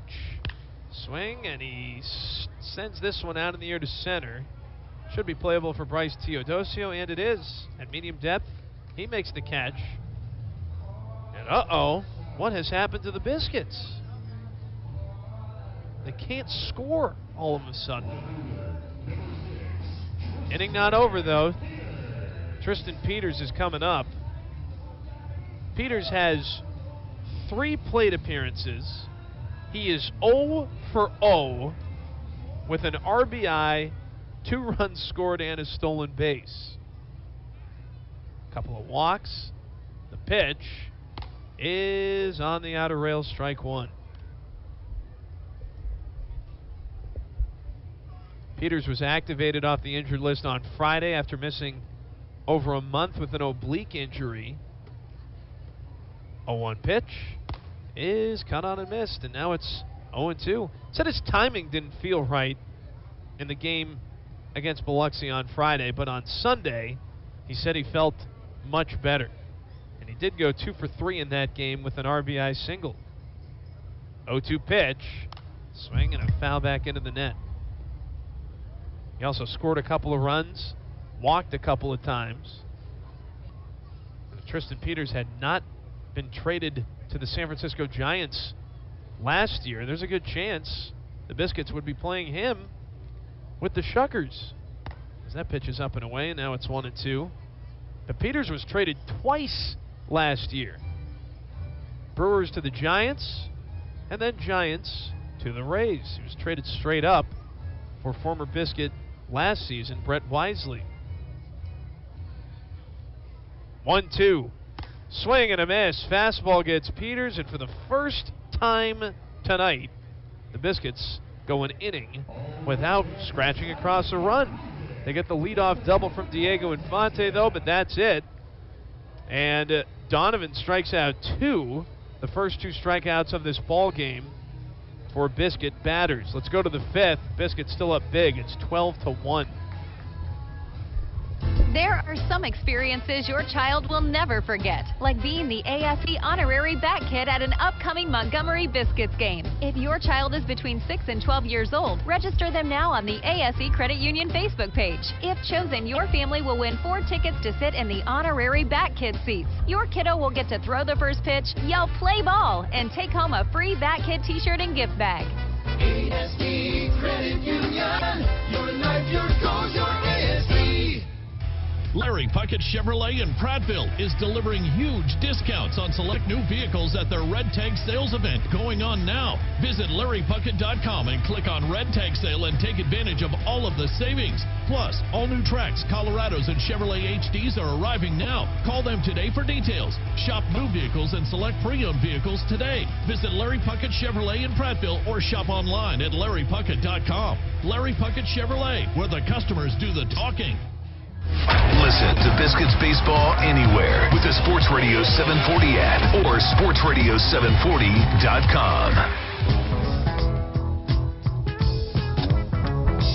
Honey, I'll always love you. I promise to always love you. 'Cause I think the whole world of you, and you can't change that. No, no. There's nothing you can do or say. 12-1 Skits as we go to the 5th. Rocket City's up. It is the number 9 hitter Bryce Teodosio against Biscuit starter Mason Montgomery. First offering is swung on and fouled back over the net. And the count is 0-1. Biscuits bullpen starting to get busy for the first time tonight, and that is Jeff Belge starting to warm up.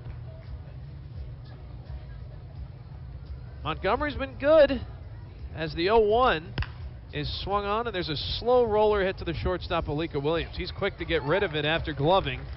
And he does throw out the center fielder Teodosio for out number 1. Montgomery has 4 strikeouts, and he's allowed just 1 run on 3 hits, but he's also issued 3 walks.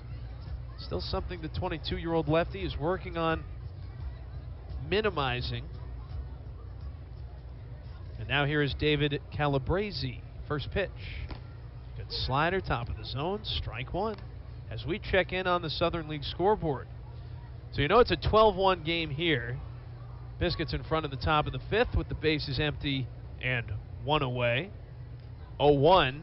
Swing and a miss on the nasty slider, 0-2. In Biloxi, the Shuckers have a 3-2 lead on the Pensacola Blue Wahoos. So that is good news, kind of. Biscuits and Shuckers are tied for second place. Both teams 5 games behind Pensacola. So I guess, in a way, we're rooting for Biloxi this week. As that one's grounded foul to the right. And it's now 0-2. Really, you probably want a split. You'd love a split for those teams and a Montgomery sweep of the Trash Pandas. 0-2. Swing and a grounder up along first. Austin Shenton has it, and he'll hustle it to the bag to beat out Calabrese for out number 2. I mean, it wouldn't be the worst thing if the Biscuits swept this week and the Shuckers swept the Blue Wahoos this week. Then the Biscuits would be in first place. They'd be tied with Biloxi, of course, but first place nonetheless. Next up is Edgar Caro. Left to right, first pitch is waved at, strike one. In Birmingham, a very similar game is unfurling between the Barons and the Mississippi Braves. Birmingham's up 9-1 in the bottom of the fourth. Here's a swing and a hot shot grounder foul, third base side. And now it's 0-2. And those are the only 3 games tonight because the Tennessee Smokies beat the Chattanooga Lookouts yesterday on Memorial Day 10-1. So a number of beatdowns over the last 2 days throughout the Southern League.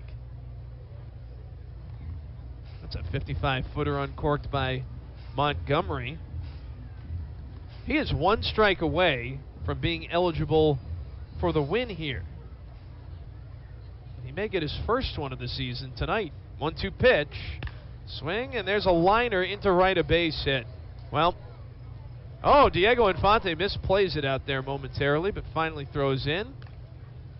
And we'll see what's going to happen. Will Morgan Ensberg go and get Mason Montgomery right here? He's up to 81 pitches. Nope. He'll stick with Montgomery, who is 0-2 with a 4.64 ERA coming into tonight's game. This is his 10th start of the season. And now here's Orlando Martinez swinging at the fastball and rifling it straight back for strike one. So 2-out single for Caro, 4th hit allowed by Montgomery tonight. Biscuits lead 12-1 with 2 outs in the top of the 5th. 0-1 pitch. How is that not a strike? Low, maybe? Anyway, it's 1-1. Martinez 0-2 with a fly out to center and a strikeout looking. The pitch. Swing, and he blasts one deep to right center field. This ball is gone into the picnic area to make it a 12-3 game. And that may do it for Mason Montgomery. We'll see. Orlando Martinez, his 8th home run of the year. RBIs 35 and 36. And now the Biscuit lead is down to 9. And now it's decision time for the Biscuits manager. He is going to go and get Mason Montgomery, who still will not have a Double-A win after tonight, and that's just too bad. He was 1 out away from almost being assured. He hands the ball to his manager, and Jeff Belge is coming on. We'll go to a quick break. 2 outs, top 5. Biscuits now up 12-3. You're shopping for a new car, truck, or SUV, getting a great rate shouldn't be a problem. ASE Credit Union makes auto loans easy with rates as low as 4.25% APR. Apply online or visit your local branch today. ASE Credit Union. Your life, your goals, your ASE. Federally insured by the NCUA Equal Opportunity Lender. ASE Credit Union. Your life, your goals, your ASE. Baseball fans, introducing Bally Live, the only app where minor league baseball fans can score major rewards. When you stream your favorite teams live, you'll score rewards. When you chat with friends during a watch party, you'll score rewards. And when you test your skills at trivia, you'll score rewards. Being a fan of minor leagues has never been so rewarding. So what are you waiting for? Download Bally Live for free from the App or Play Store and start scoring rewards today.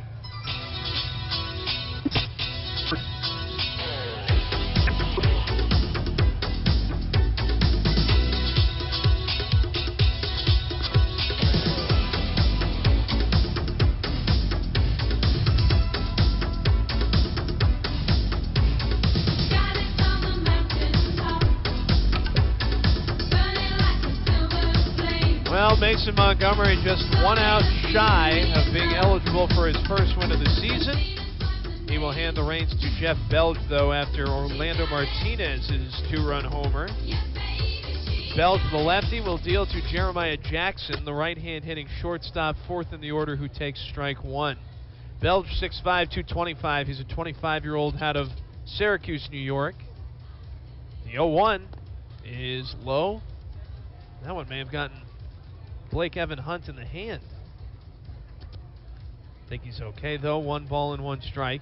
Former 18th round draft choice by the Dodgers in 2019 is Belge out of St. John's, where he was teammates with current big leaguer Joe LaSorsa.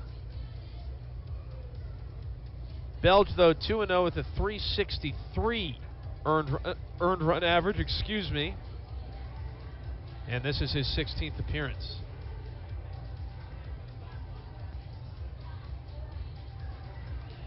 I am going to need a long slumber tonight. It's been a long day, long weekend, long Memorial Day. Biscuits don't look tired at all, though. They're up 12-3 here in the 5th. Belge is 1-1 after a mound visit by Hunt is popped up. First base side. Austin Shenton cannot make the play. Was a row or two back from the sidewall, and it is still 1-2.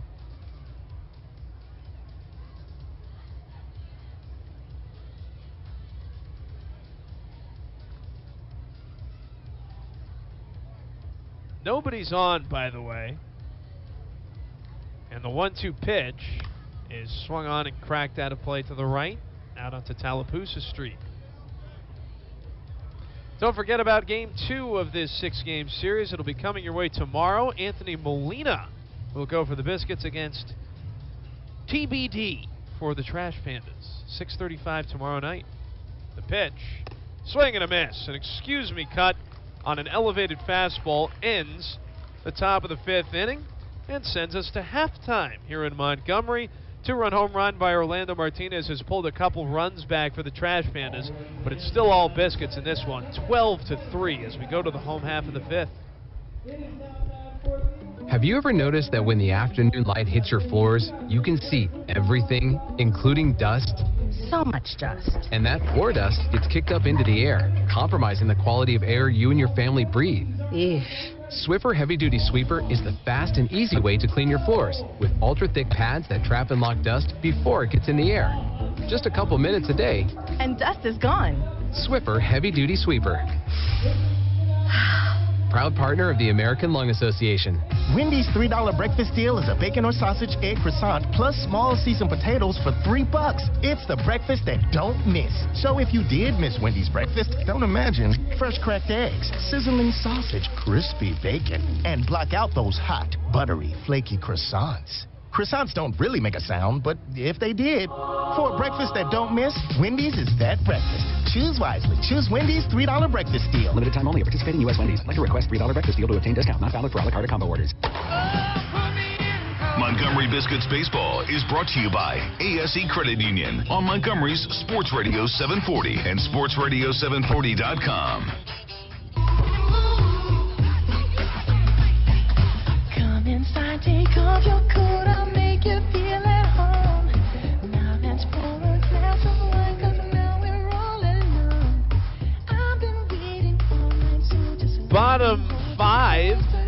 And it's 12-3 Biscuits.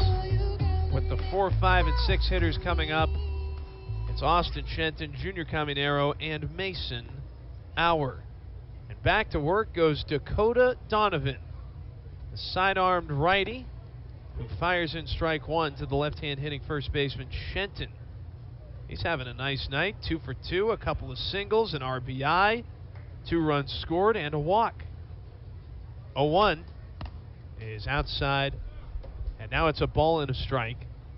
Shenton saw his team-high 22-game on-base streak come to an end Sunday with an 0 for 5 performance in Biloxi. The pitch is swung on and chopped inside the Trash Pandas' first base dugout. So it's now 1-1. Shenton said he was fully aware of that on-base streak. These guys pay attention to social media.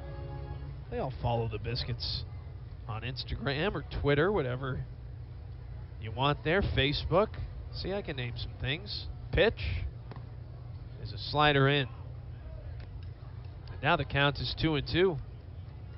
But Shenton's had a good season. He's now up to 283, 6 homers, 21 runs driven in. The pitch is swung on, and that one's looped into left, and there's another base knock for Shenton, who is now 3 for 3. And you know, with Junior Caminero coming up,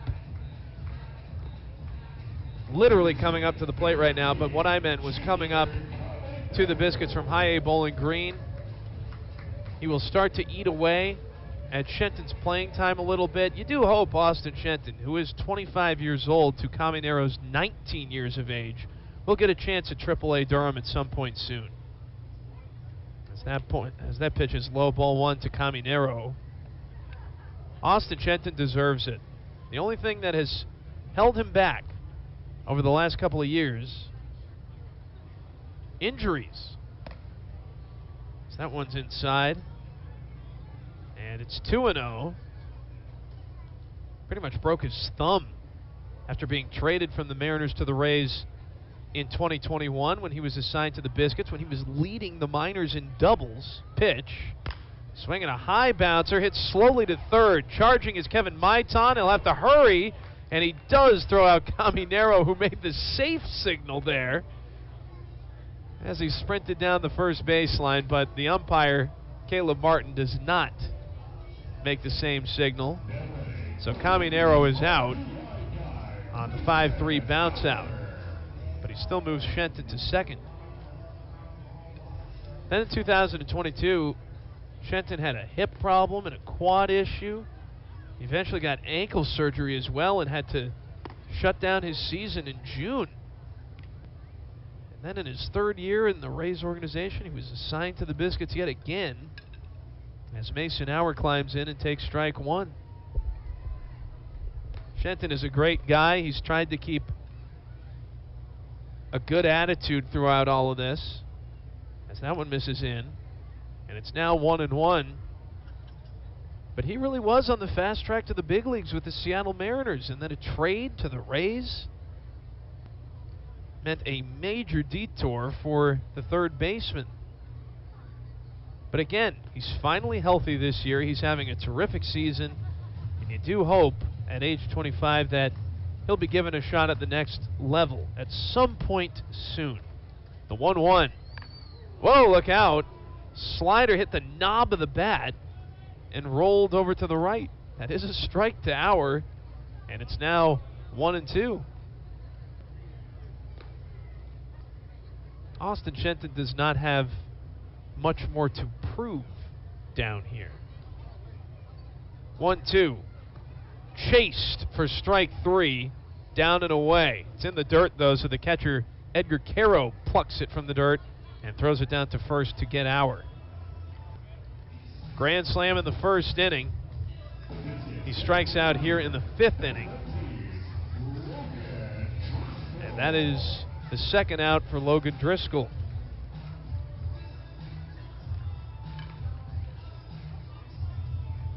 Biscuits with a 12-3 lead in this one. The series opener. The pitch is a backdoor slider, good for strike one. This lineup, though, I'm telling you, especially now with Junior Caminero in it and Tristan Peters finally back healthy, this is up there with the best of them. As that one wraps around the plate to make it a ball and a strike.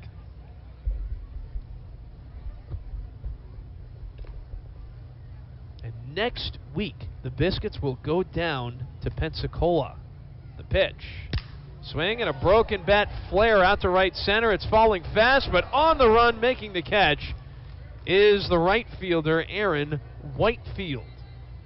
And again, the Biscuits go an inning without scoring a run. That's back-to-back now, but they still lead 12-3 as we go to the 6th.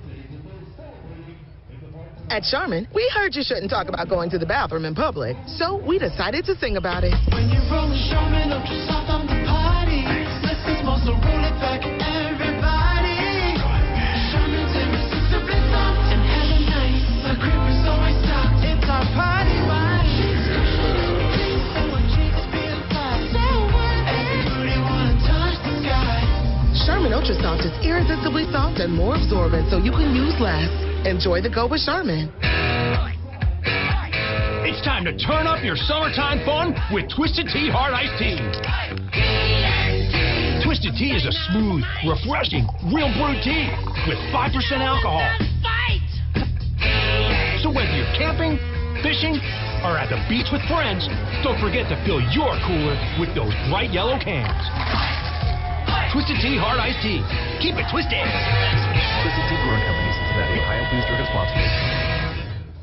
Let's get back to the ballpark. Biscuits baseball on Montgomery's sports leader, Sports Radio 740. What's it to ya?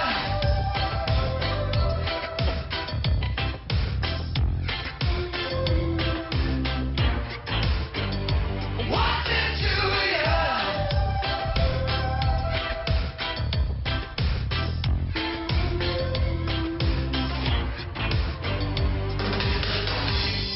Patrick Wicklander will come on for Jeff Belge as we go to the top of the 6th back here at Riverwalk Stadium. Biscuits with a 12-3 lead over the Rocket City Trash Pandas.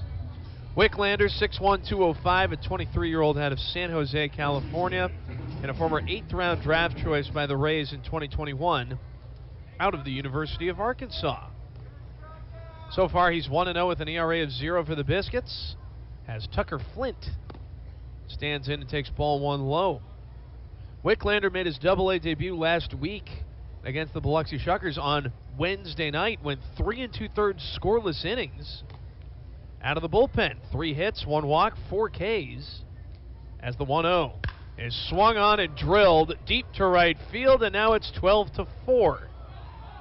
A long home run for Tucker Flint. The first baseman's 4th long ball of the season has pulled back another for the Trash Pandas, and it's now an 8-run game. Well, first Double-A run surrendered by Patrick Wicklander. And there was no question about that one.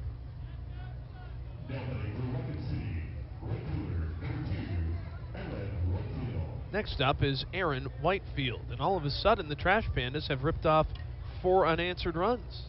Pitch is a little low, ball 1. Biscuits 12 outs away, though, from another victory, if they can hold it, of course. 1-0. Misses in, 2-0. That would be maybe the worst collapse in Biscuits history if they were to blow it. 2-0. Swing and a miss. Good fastball. And now it's 2-1. Whitefield today is 1 for 2 with a single and a line out to left. Here comes Wicklander. And Whitefield does not chase on that one, up and away. 3 balls and 1 strike. Wicklander's on for Belge, who faced just 1 batter and struck out Jeremiah Jackson to end the top of the 5th. Here comes a 3-1. Swinging a foul back makes it 3-2. And why don't we check in on the big league scoreboard tonight? That's if the internet will cooperate. In Miami, the Marlins and Padres are tied at 4 in the bottom of the 8th. 3-2 pitch. Swinging a pop-up. Right side of the diamond on a back pedal. It's Austin Shenton, but the second baseman, Ronnie Simon, says he has it. And he does, making a two-handed catch in the shallow part of right field. So there's out number 1. Next up, the number 7 hitter, Jose Gomez, right-hand hitting second baseman. So 4-4, Padres and Marlins. At the end of 8 now. San Diego 24-29. Pitch. Swing, and that's stroked down the left field line, but foul. And it's 0-1. Marlins, on the other hand, 28-26. 14-11 at home, where they're playing in front of, I don't know, a few thousand a night. 0-1 is up and away, 1-1. Marlins have won 2 World Series championships, but as far as attendance goes, they just don't seem to have much of a fan base. 1-1. Swing and a miss. 1-2. And they do have a beautiful stadium in the middle of Little Havana. Retractable roof, but that thing at Lone Depot Park stays closed about 99.9% of the time. Pitch. Swing and a miss. Elevated fastball. Got him. First strikeout for Patrick Wicklander at Riverwalk Stadium. And there are 2 gone for the number 8 hitter, third baseman Kevin Maitan. In Baltimore, the Orioles are up 8-5 on the Cleveland Guardians. O's are now 34-20. Guardians 24-29. First pitch to Maitan, batting right-handed, is upstairs, ball 1. Fastball from Wicklander. Top 9 in Toronto, it's the Blue Jays 7, the Milwaukee Brewers 2. Jays trying to improve to 29-26. Brewers, with the loss, would be 28-26. The 1-0, swing and a miss. Good changeup, and it's a ball and a strike. At Fenway Park, the Cincinnati Reds are thumping the Boston Reds Sox. Bottom 7. It's 8-0. Cincinnati. Pitch. Swing and a bouncer foul right side. 1-2. Cincy's 24-29. The Bo Sox 28-25. But it's been all Cincinnati there at Fenway Park. Middle of the 8th in the Battle of Missouri. You've got the Cardinals up 1-0 over the Royals. 2 teams enduring horrible seasons. The show me stage. Show me a better time, as that one's cut on and missed for strike 3. It was in the dirt. Hunt got it and tagged out the third baseman. Patrick Wicklander allows that leadoff homer to Tucker Flint, but then retires the Trash Pandas in order, 1-2-3 with a couple of strikeouts. Let's go to the home half of the 6th. It's now 12-4 Biscuits. I'm Martin Hoke, the inventor of Navage Nasal Care, and I love Navage. I've told you about how your nose is the body's air filter, that Navage's powered suction will help flush out allergens, viruses, mucus, and germs, and that Navage will help you breathe better. But what do other people say about Navage? Like Tara, quote, "My doctor wanted me to do saline rinses for my allergies, but I've never been able to successfully use a neti pot. Navage uses suction power, so it's foolproof. There are nights when I'll have particularly bothersome allergies. I'll bust it out, and the results are immediate. It's such a relief. It's become a lifesaver," unquote. She's one of over 100,000 online reviews praising Navage, the all-natural solution trusted by over 3 million people to help you breathe better, sleep deeper, snore less, and stay healthier without drugs. Navage is available at Walmart, CVS, Walgreens, Target, Rite Aid, and online. Navage, N-A-V-A-G-E, clean nose, healthy life.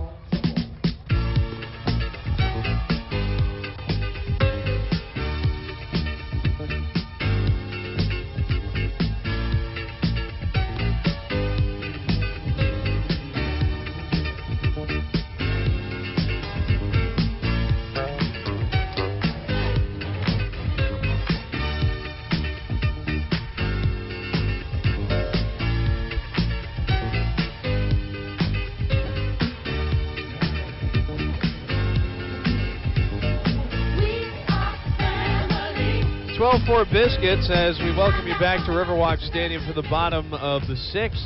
New pitcher on for the Rocket City Trash Pandas will be Brandon Default. 6'5", 204 is the righty out of Windham, New Hampshire, as Blake Evan Hunt sends a deep drive to left center, but it'll hang up there for the left fielder David Calabrese. He makes the catch, angling back toward his left. And that's out number one. Nice to see another fellow New Englander down here, Brandon Default. D-U-F-A-U-L-T. Again, 6'5", 204, a 24-year-old out of Windham, New Hampshire, and a former 16th round draft choice by the Angels in 2021 out of Northeastern. Go Huskies, as that pitch is up and away. Ball one to Diego Infante. Default is 0-0 with a 3.97 ERA. This is his 9th appearance. Spells his last name D-U-F-A-U-L-T. Thought it might be Default, but apparently it's Default. The 1-0 is swung on, and there's a high Baltimore chop hit to the shortstop, Jackson. He gloves, throws to first, and throws it away. But I think they're going to give Infante a hit right there. It bangs off the sidewall, and Infante's not going to go to second. I think that's got to be a base hit. It was really close, and Infante runs really well. And it is another hit for Diego Infante, who is now 4 for 4 tonight, with 3 singles, a double, and an RBI. How about Infante? Not bad for your number 9 hitter, as Ronnie Simon swings at the first offering and makes it 0-1. Infante might have a shot at a 5-hit game. Something that no Biscuit has done quite yet this year. The pitch is cut on and missed, and it's 0-2. In fact, only 2 Biscuits have had 4-hit games this season. Here's Simon bouncing one foul to the right side. Still 0-2. Austin Shenton has done it twice. Logan Driscoll has done it once. And now Diego Infante, so 4. But Infante could make it 5 if he can get up one more time. 0-2 to Simon is cut on and missed, strike 3. Default stayed away with that pitch, and it paid off. That is out number 2. Now here is Alika Williams.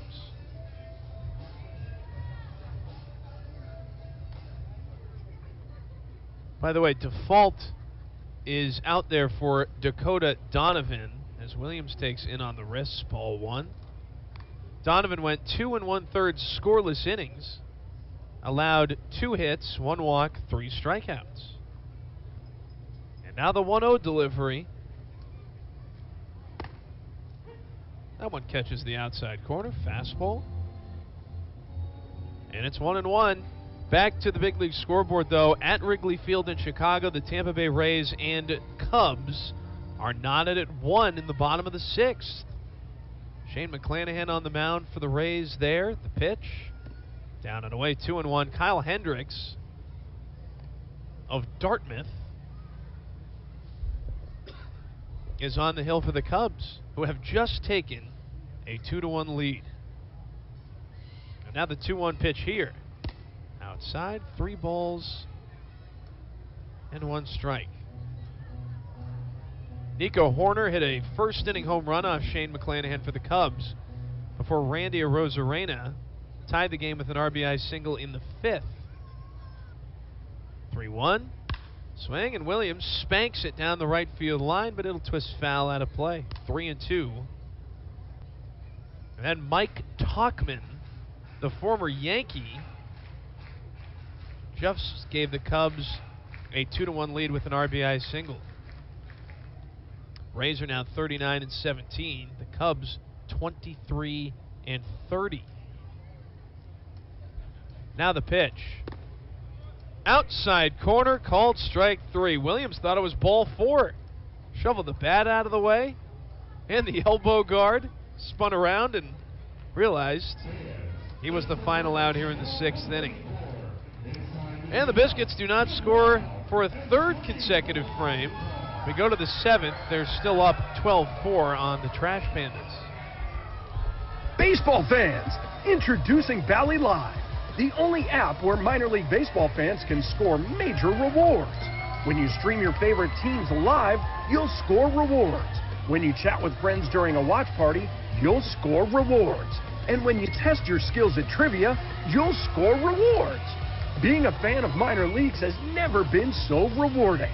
So what are you waiting for? Download Bally Live for free from the app or Play Store and start scoring rewards today. There are some experiences your child will never forget, like being the ASE honorary bat kid at an upcoming Montgomery Biscuits game. If your child is between 6 and 12 years old, register them now on the ASE Credit Union Facebook page. If chosen, your family will win 4 tickets to sit in the honorary bat kid seats. Your kiddo will get to throw the first pitch, you'll play ball, and take home a free bat kid t-shirt and gift bag. ASE Credit Union, your life, your goals, your ASE. Do you want to sing Take Me Out to the Ball Game? Listen to Biscuits Baseball anywhere this season on the Sports Radio 740 app. Brought to you by ASE Credit Union. Sports Radio 740.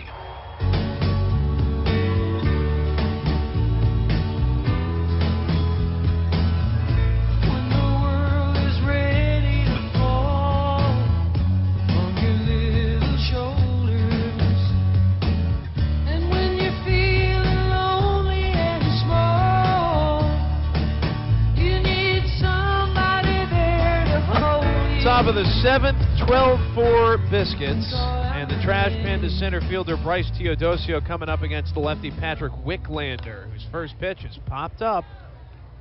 And Blake Evan Hunt gives it a look, but it is into the seats. Foul ball to make it 0-1. Back to the, almost said Southern League scoreboard, the big league scoreboard. In Chicago, the White Sox have a 6-3 lead over the parent club of these Trash Pandas, the Angels, in the bottom of the 5th. 0-1 pitch is up and in, 1 ball and 1 strike. Angels are 29-26, having a pretty good year. And we do want to give you the answer to the trivia question. It'll be a 1-1. And it's swung on and grounded to the right side. Gobbled up by Shenton, who gets it to Patrick Wicklander, but not in time. Bryce Teodosio slid in head first with an infield single. You almost never see people sliding into first base, especially when they're down by 8. But credit Teodosio, he got there. And he is aboard with that leadoff single. Our trivia question tonight, though, was in which year did the Los Angeles Angels last make the ALCS? And that was 2009. And congratulations to Mark, who answered that question correctly before anyone else. He's won a couple of free tickets to the Biscuits game of his choice. Angels made that ALCS in 2009 and lost in 6 games to the New York Yankees. As this one is hooked into right, a base hit for David Calabrese. Here comes the throw to third by Diego Infante, and now it's behind Junior Caminero. It bangs off the sidewall. And here come the Trash Pandas. They are not going quietly into the night, and that should be an error on Infante. Calabrese takes second on that throw. Well, maybe it won't be an error, because he went to second on the throw to third. Yeah, no error. Runners at second and third, though. Nobody out for Edgar Caro. The pitch. Down low, ball 1. 2009, of course, the last year the Yankees were not only in the World Series, but won the World Series. It has been a long time for the Bronx Bombers. Here's a 1-0. That's good for a strike. And it is now 1-1. Angels last made the postseason, though, in 2014. And that is still the only time in Mike Trout's career where the outfielder has played playoff baseball. The 1-1. Swinging a foul out of play to the right. And now it's 1-2, but isn't that stunning? One of the best players of all time, you could argue, has played in only 3 postseason games because his Angels team in 2014 was swept in the division series by the Kansas City Royals, the eventual American League champs. 1-2 pitch. Swinging a foul back off the net. We'll do it again.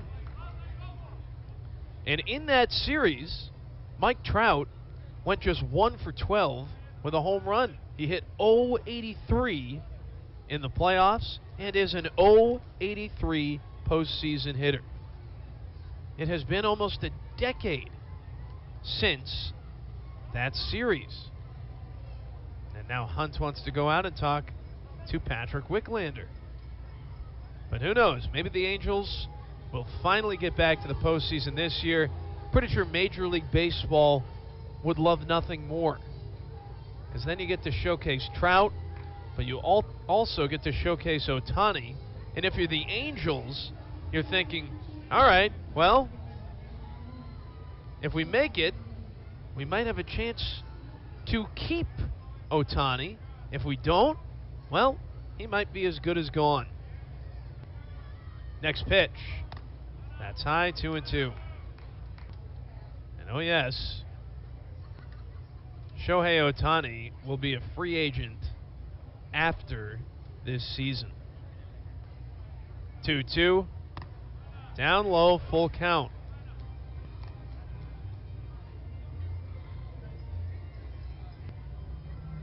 Where is he going to go, though? That's the question. And how much money is he going to get? Probably the most ever. 3-2. Swing and a ground ball up the middle. Williams is over. He spins, throws to first, but Shenton drops the ball. And a run scores to make it 12-5 Biscuits now in the 7th. And that should be an E3. It's a good play by Alika Williams, too. I bet he goes to your favorite squad. Yeah, Michael Killer Kelly says he thinks the Yankees will probably get him. They'll definitely make a bid, you would think. I wouldn't be surprised if the Dodgers threw $500 million at him. That way he could stay in Southern California. As the 3-2 pitch is fouled back. Or excuse me, the first pitch. There, got caught scoreboard watching. This is Orlando Martinez at the plate. Plus LA a little closer to Japan than New York. The pitch He likes the Southeast. is high for a ball. Not sure what the count is. Scoreboard hasn't been right all night. Now it says 1-0, but I think it's 1-1. The pitch is in there, and now it should be 1-2, I believe. But maybe the Southeast, maybe the Atlanta Braves. There was a rumor they were going to trade for him at the deadline last year.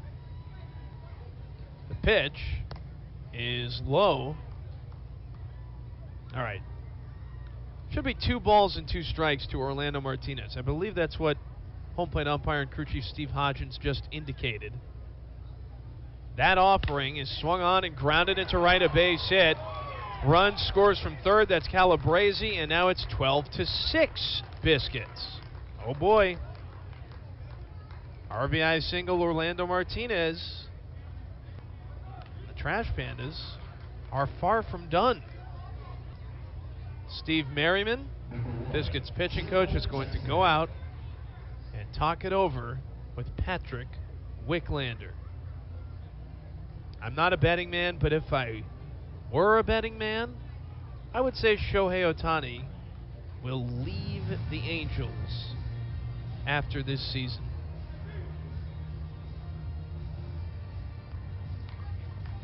Looking at this article Says Shohei Ohtani sweepstakes ranking every Major League Baseball team's chances to sign him. 1A, the New York Mets. I mean,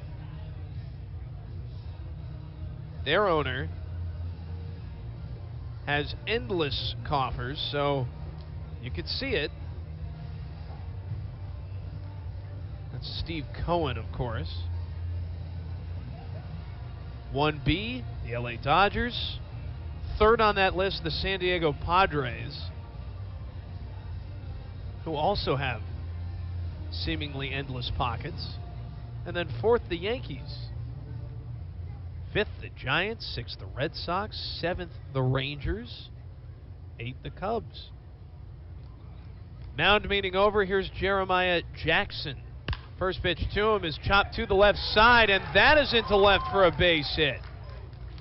Up to third goes Caro, and the bases are loaded with nobody out, and Tucker Flint coming to the plate.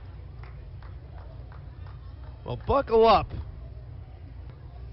This game is far from over. I'll tell you what, Flint already has a home run tonight. He hit it off Wicklander last inning. If he hits another one here, it is quite literally a two-run game. 12-6 Biscuits, top 7. Left on left, first one to Flint. It's a good slider, letter high, strike one. Sometimes it's just not all that easy, right? Yogi Berra would probably say sometimes it's never easy. The pitch, swing, and that's cracked foul to the right. Good swing by Flint, but now it's 0-2. The Biscuits scored 7 runs in the first inning, 1 run in the second inning, 4 in the third inning, but they don't have any since. Rocket City, 1 in the fourth, 2 in the fifth, 1 in the sixth, 2 here in the seventh. And now Wicklander home with an 0-2. Fastball misses away. 1 ball and 2 strikes. Anyway, someone's going to sign Shohei Ohtani for a lot of money. He might end up with the fattest contract in sports history. 1-2. Swing and a foul back. Wicklander challenged him with the heater. Shohei Ohtani is still only 28 years old. That's the other thing. Could this be his last year with the Angels? Now another 1-2 from the lefty Wicklander. Sliders too low, and it's 2-2. Anyway, in Houston, the Astros have a 5-1 lead on the Minnesota Twins. That game is in the top of the 7th.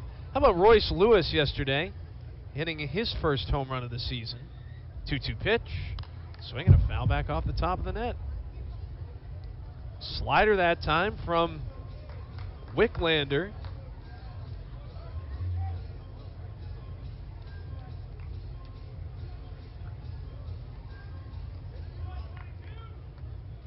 Wicklander throws a fastball, slider, cutter, change. Can he finally get Flint? 2-2. Swing, and it's tomahawked out of play to the left. Fastball again. Trash Pandas giving the Biscuits a little run for their money here. Not making them sweat yet. But the bases are loaded, nobody out, top 7. And now the 2-2 delivery. Oh, did it hit him? Or did it get him on the bat? It got him on the hand. And now it's 12-7 Biscuits. Edgar Caro scores.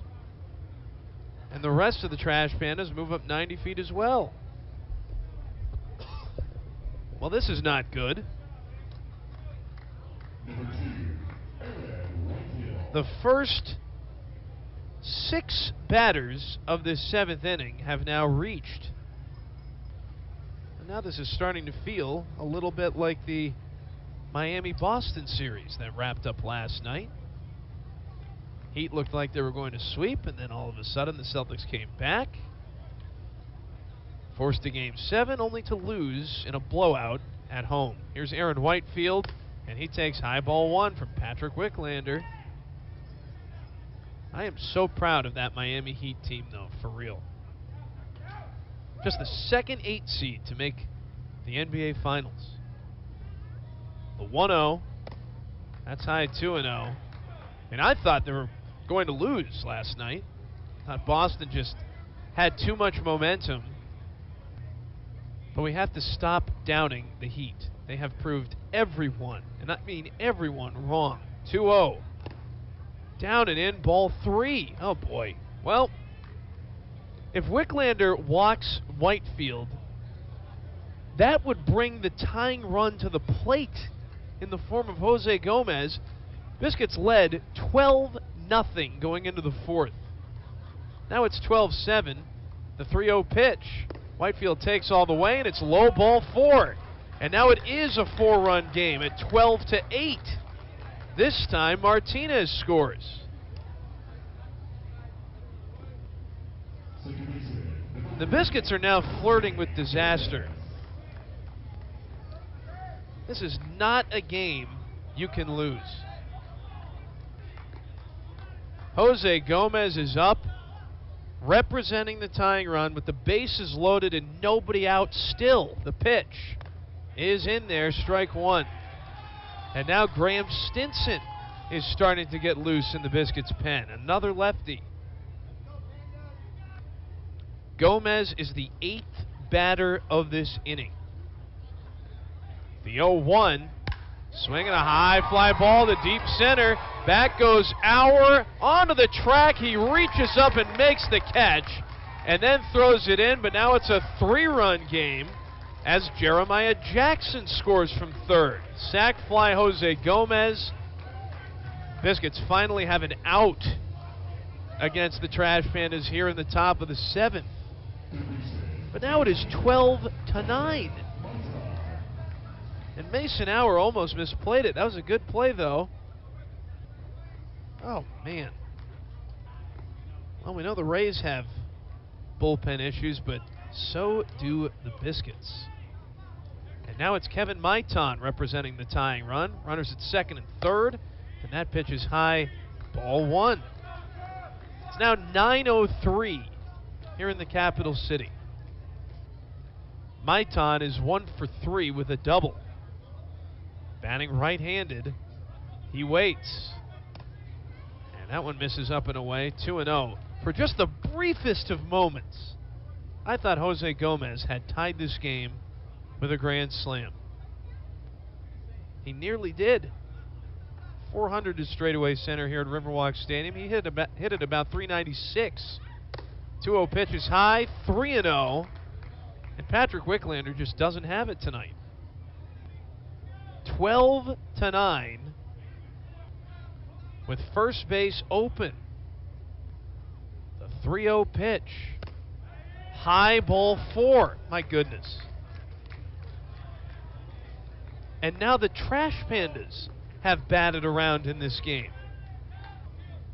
And we continue on in the 7th. But Morgan Ensberg has seen enough. He's going to go get Wicklander, and he's going to be forced to bring on Graham Stinson. The Trash Pandas have scored 9 unanswered runs from the 4th inning to the 7th inning, after the Biscuits scored 12 unanswered runs between the 1st and the 3rd innings. This game is far from over. We are going to go to a break, and Graham Stinson will come to the plate with the bases loaded again and only 1 out in the 7th. Biscuits ahead 12-9. I'm Martin Hoke, the inventor of Navage Nasal Care, and I love Navage. I've told you about how your nose is the body's air filter, that Navage's powered suction will help flush out allergens, viruses, mucus, and germs, and that Navage will help you breathe better. But what do other people say about Navage? Like Haley, quote, "Navage is the best thing I bought. I love it. My nose feels so clear now and I can breathe. I've been struggling with a stuffy nose for weeks. I bought Navage and it's amazing." Or this one. I use Navage every night, could not imagine life without it. I have 5 cats, and before I found Navage, I was a clogged mess. Now I breathe so much better. Unquote. Those are 2 of over 100,000 online reviews praising Navage, the all-natural solution trusted by over 3 million people to help you breathe better, sleep deeper, snore less, and stay healthier without drugs. Navage is available at Walmart, CVS, Walgreens, Target, Rite Aid, and online. Navage, N-A-V-A-G-E, clean nose, healthy life.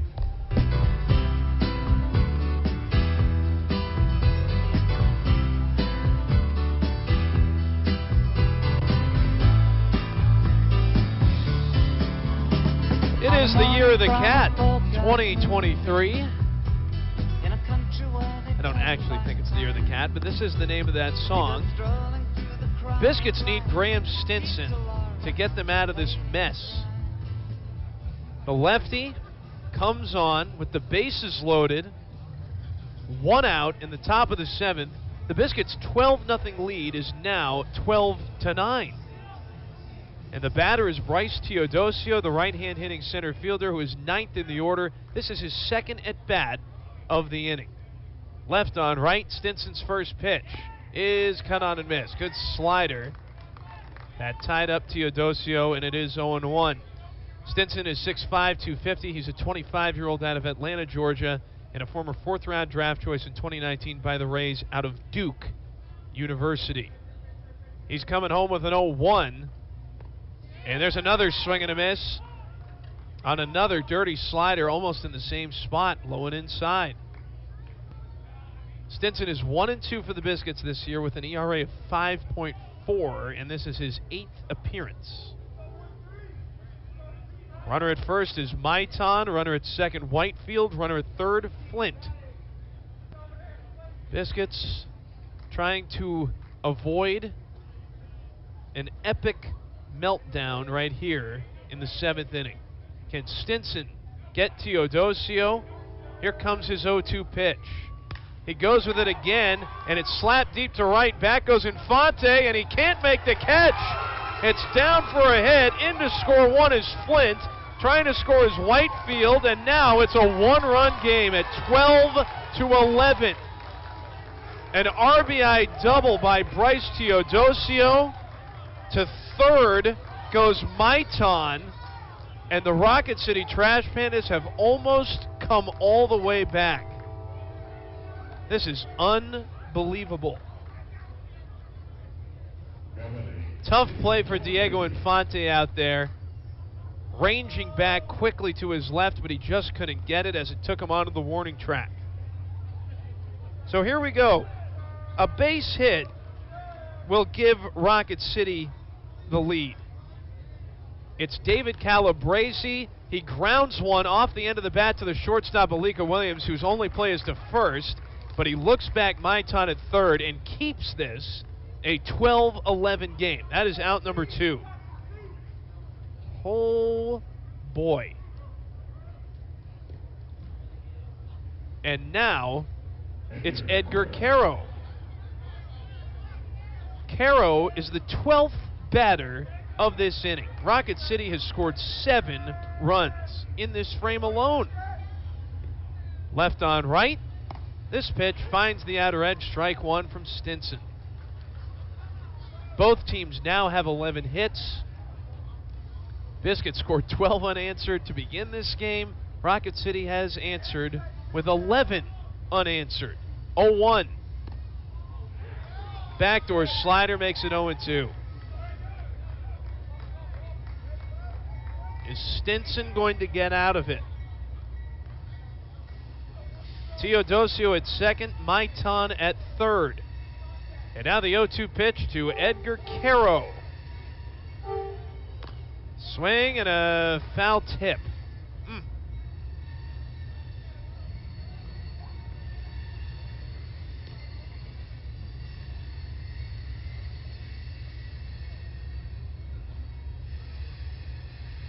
I am speechless. I am without speech. But the Biscuits still have the lead. Can Stinson keep it that way? He has the sign. He comes set, and he lets fly the 0-2 pitch.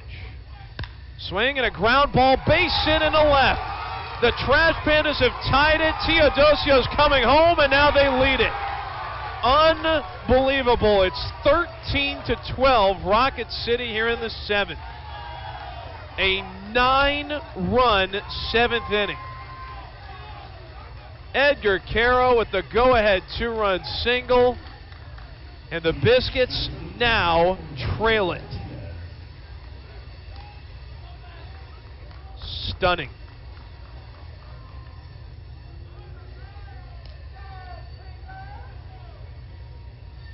Next batter is Orlando Martinez, 13th batter of the inning, and he lays down a bunt. Stinson bare hands and throws it away. He spiked it in. It deflected off Austin Shenton. Ronnie Simon thankfully backs it up. That should be a base hit for Martinez. But how about the Rocket City Trash Pandas? This was looking like it was going to be the longest night ever for them, and maybe the longest series. They were down 12-0 going into the 4th. But 1 run in the 4th, 2 in the 5th, 1 in the 6th, and now 9 in the 7th has given them the lead at 13-12. And the next batter is Jeremiah Jackson. The pitch. Swing, and that ball is stroked into the gap in right center field, and the Trash Pandas are going to get some more runs. In to score 1 is Caro. Right behind him, Martinez. Throw to the plate, not in time. And now it's 15-12 Trash Pandas. A 2-run triple for Jeremiah Jackson.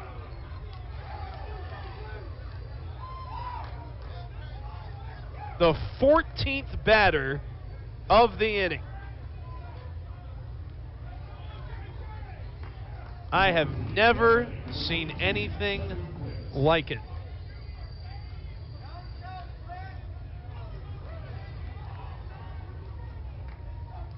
The 15th batter of the inning is Tucker Flint, and he takes a slider strike 1 from Graham Stinson. What more can you say? Except there's still a lot of game left. Here's a swing and a chopper foul to the right. And it's 0-2. The Biscuits still have 9 outs at their disposal. 9 outs to come up with at least 3 runs. Runner at third, though, is Jackson, and the 0-2 to Flint from Stinson. It's low, a slider, 1-2.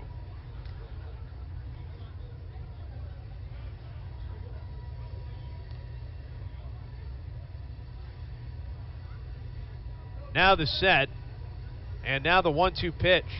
Swinging a jam job, foul down the left side, out of play.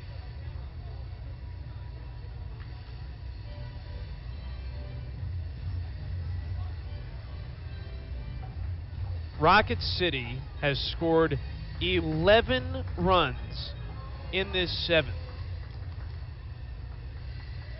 And now another 1-2 on the way. Swing and a miss, strike 3, got him. Down goes Flint, but the Rocket City Trash Pandas have erased a 12-0 deficit, and now they lead the Biscuits 15-12 as we get up and stretch. At Charmin, we heard you shouldn't talk about going to the bathroom in public, so we decided to sing about it. When you roll the Charmin up just off on the party, listen, small, so roll it back, everybody. Charmin's irresistible soft and hella nice. The cream is always soft. It's our party wine. So when chicks feel fine, everybody wanna touch the sky. Charmin Ultra Soft is irresistibly soft and more absorbent, so you can use less. Enjoy the go with Charmin. It's time to turn up your summertime fun with Twisted Tea Hard Iced Tea. Twisted Tea is a smooth, refreshing, real brewed tea with 5% alcohol. So whether you're camping, fishing, or at the beach with friends, don't forget to fill your cooler with those bright yellow cans. Twisted Tea Hard Iced Tea. Keep it twisted. Twisted Tea Brewing Company, Cincinnati, Ohio. Please drink responsibly. This This is Biscuits Baseball on Montgomery Sports Leader, Sports Radio 740.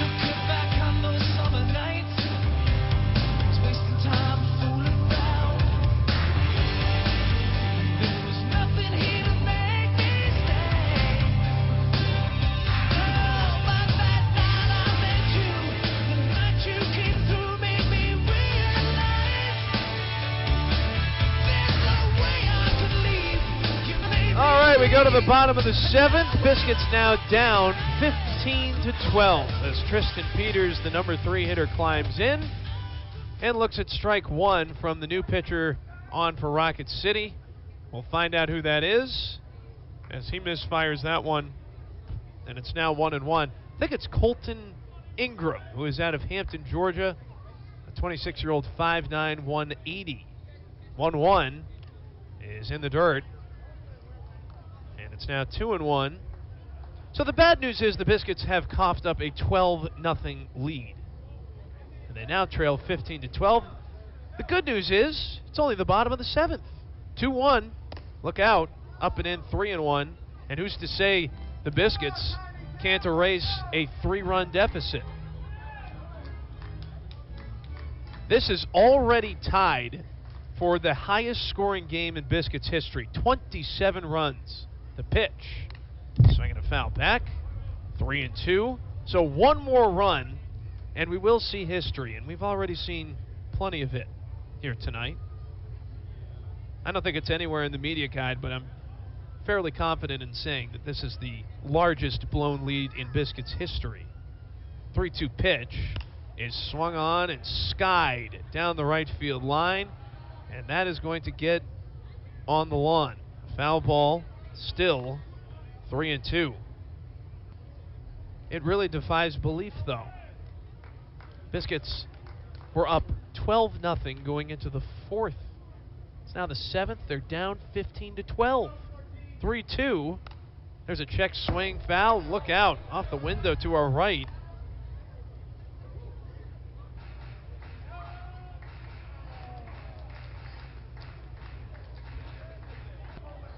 Next pitch is down and in, ball 4. And Tristan Peters is aboard with a leadoff walk here in the bottom of the 7th. Well, that's what you need. Credit the Trash Pandas, too. They're playing with a lot of energy right now. They could have just closed up shop and said, you know what? It's not our night. But nope. They said, how's 15 unanswered runs sound? Next batter is Austin Shenton. Oh, there's a pickoff move at first. Trash Pandas thought they had him. Colton Ingram, by the way, was drafted originally by the Detroit Tigers in the 37th round of the 2019 draft out of Columbus State University. As that first pitch catches the top of the zone to Shenton, and it is 0-1. And Ingram is from Columbus, Georgia. He's 1-1 with a 3.79 ERA in what is his 17th appearance. 0-1 pitch is swung on and lifted in the air out to medium deep center. Bryce Teodosio's there. He'll squeeze it. And Shenton is retired for the first time tonight. Now 3 for 4.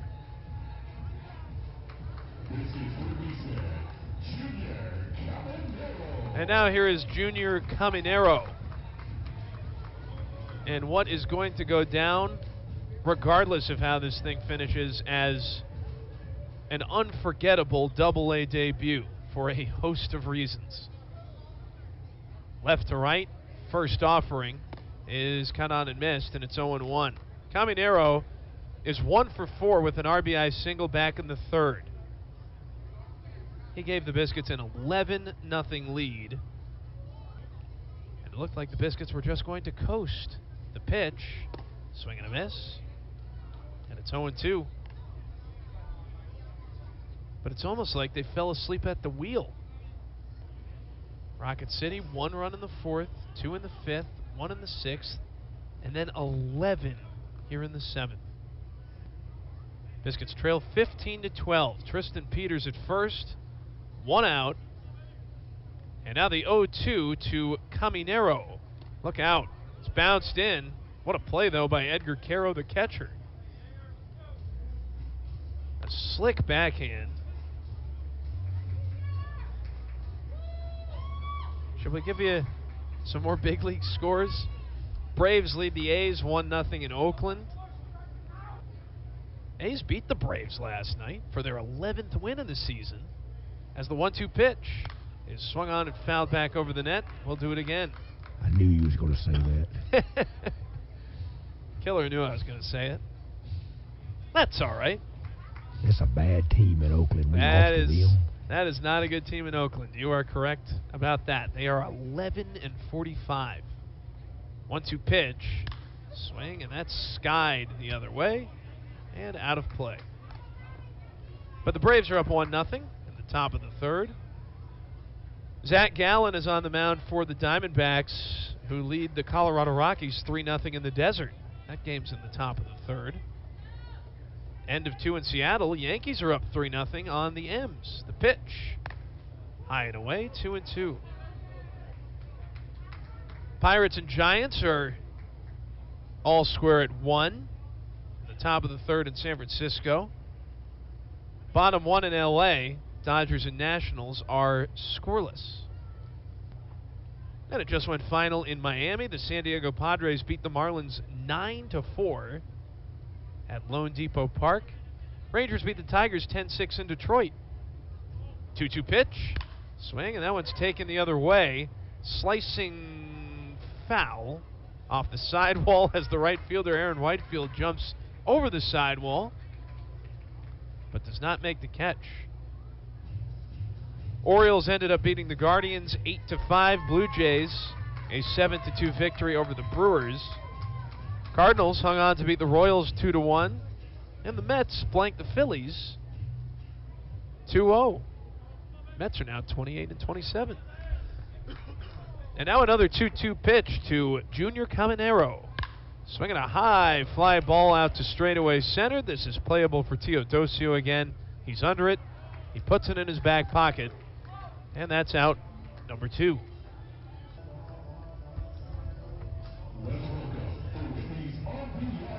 Man, things were looking so good about an hour ago.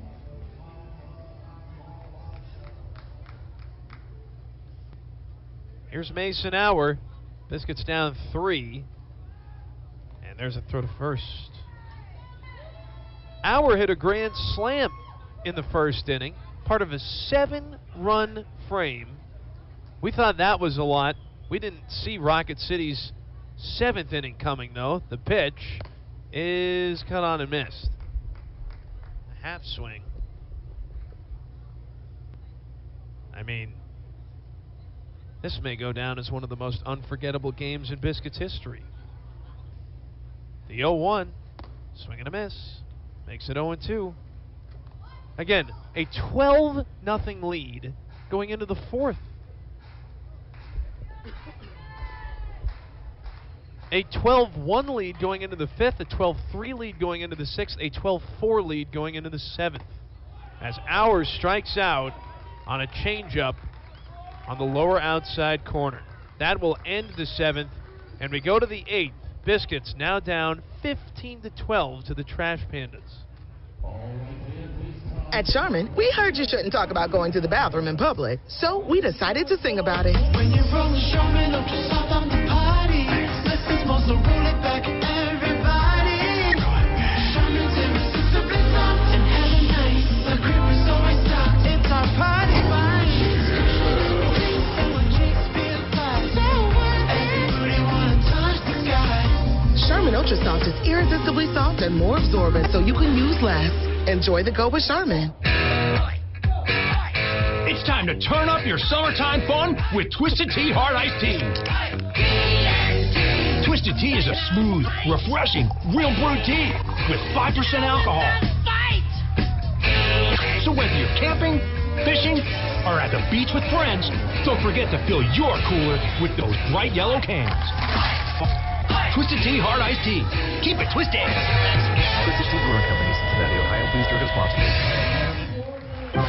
Let's get back to Biscuits Baseball, brought to you by ASE Credit Union.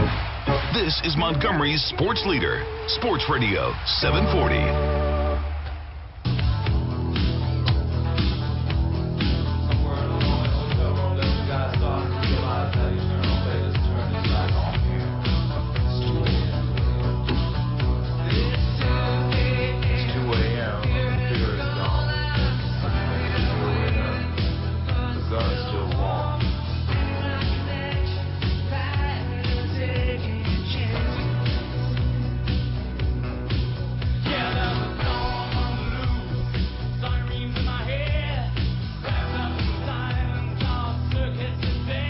All right, start of the 8th at 9:27 p.m. Biscuits and Trash Pandas in a 27-run affair. With the Trash Pandas leading 15-12, Graham Stinson, the lefty, just throws ball 1 to Aaron Whitefield. Now the pitch. It's bunted at. Stinson flies off the mound, tries to shovel to first, not in time. Aaron Whitefield busts it down the line and has Rocket City's 15th hit. And now I think Morgan Ensberg is going to argue with home plate umpire Steve Hodgins, the crew chief, that Whitefield was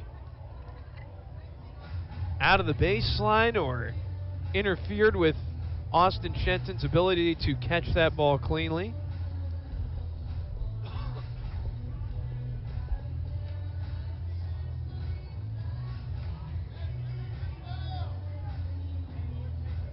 I try to go down to the clubhouse after every game, win or lose.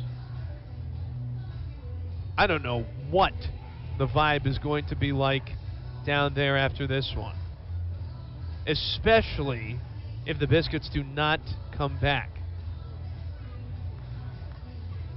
Ensberg is still talking to Steve Hodgins. Well,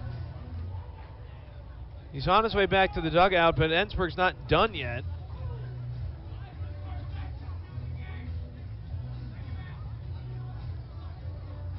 Ensberg has never been thrown out of a game as the Biscuits manager for what it's worth, and he still hasn't as he goes back to the dugout. Whitefield on with a leadoff bunt single, and that brings up the number 7 hitter Jose Gomez, right-hand hitter. The pitch. Whitefield runs, throw down to second is not in time. Blake Evan Hunt threw it a little to the left of the second base bag. Simon, the second baseman, had to reach over to his right and then bring it back to his left to try to tag out Whitefield, who has his 11th stolen base of the year. And now the 1-0 is swung on and poked out of play to the right. The Cubs have just beaten the Rays again. 2-1 the final score at Wrigley Field as Shane McClanahan loses for the first time this season. He's now 8-1. Here's a 1-1. Swing and a miss. 1-2 on the fastball. The Rays have scored just 1 run over their first 2 games in Chicago. Got blanked 1-0 yesterday. Today they lose 2-1. That one's reached for and sent into the seats on the first base side. Count remains 1-2 to Jose Gomez. This after the Rays beat the Dodgers 11-10 on Sunday. Here comes a 1-2 from Stinson. Swing and a miss at the slider, but it gets away from Hunt all the way to the backstop, and Gomez will reach. Boy, that's a deflator. Still a strikeout for Stinson. I don't think anybody can believe this game, though. we have seen 27 runs on a combined 26 hits.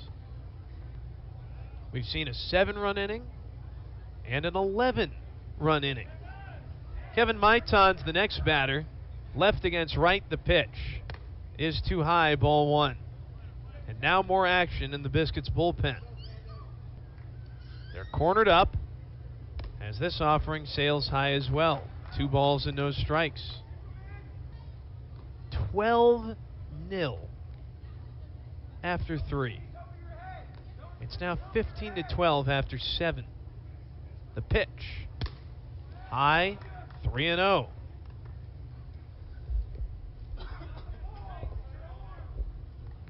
And we have officially, or not officially, we're getting extremely close to playing a 3-hour game. First pitch was thrown at 6:36. It is now 9:32. 3-0 from Stinson is up and away, ball 4. Walked him on 4 pitches, and the bases are loaded again. And again, if we get one more run the rest of this game, we will have the highest scoring ball game in Biscuits history. The batter is Bryce Teodosio, right-hand hitting center fielder. First pitch, swing and a miss.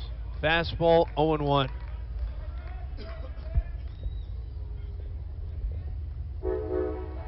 Maitan is at first, at second Gomez, at third Whitefield. Nobody out, and the 0-1 is swung on and fouled off the top of the screen and back into the seats.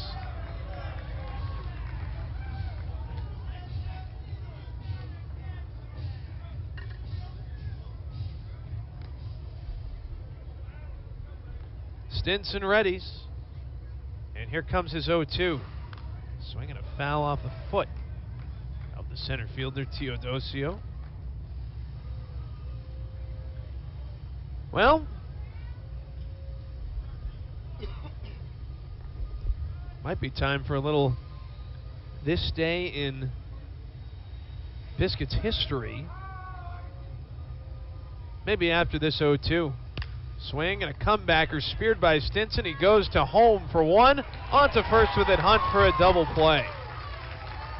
There we go. 1, 2, 3 goes the twin killing. Nicely turned by Stinson, Hunt, and Shenton. Well, that's more like it. 2 gone on 1 play. Still a 3-run game, and I beg your pardon. And now here's the leadoff hitter, David Calabrese.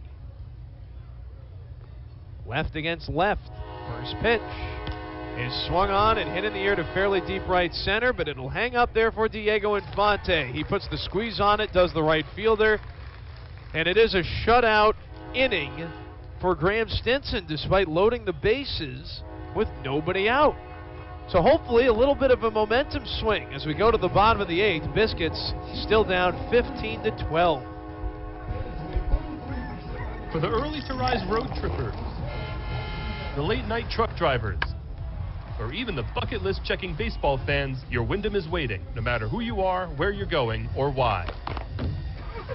With 24 trusted brands to choose from like La Quinta, Days Inn, and Super 8, there's a hotel by Wyndham for everyone. Wyndham Hotels and Resorts, the official hotel of minor league baseball. Get the lowest price at wyndhamhotels.com. Restrictions apply. Visit website for more details. Baseball fans, introducing Bally Live, the only app where minor league baseball fans can score major rewards. When you stream your favorite teams live, you'll score rewards. When you chat with friends during a watch party, you'll score rewards. And when you test your skills at trivia, you'll score rewards. Being a fan of minor leagues has never been so rewarding. So what are you waiting for? Download Bally Live for free from the app or Play Store and start scoring rewards today. Play ball! Your home for Biscuits baseball all season. Brought to you by ASE Credit Union. This is Montgomery's sports leader, Sports Radio 740.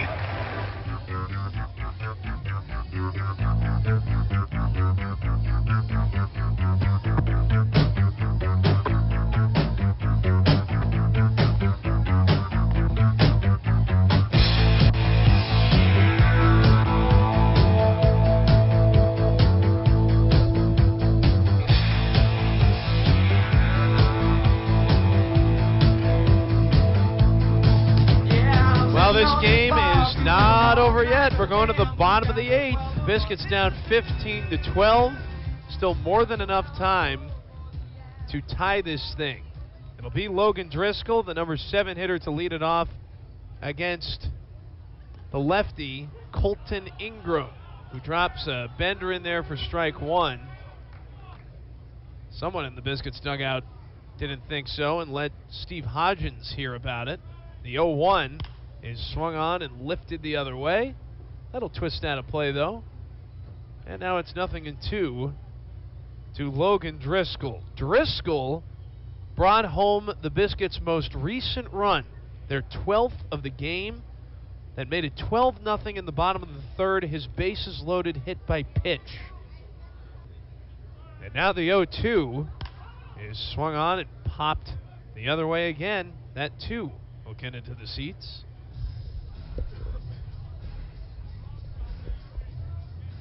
And now we have officially played a 3-hour-plus game. 3 hours and 1 minute.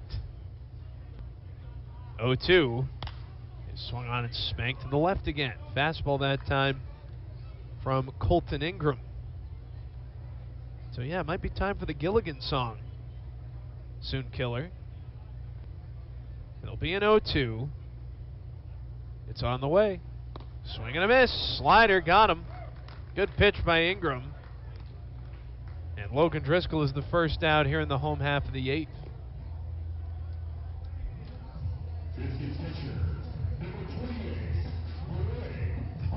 If the Biscuits do not come back, they are going to be back at 500. I feel like we've saved 500 every broadcast.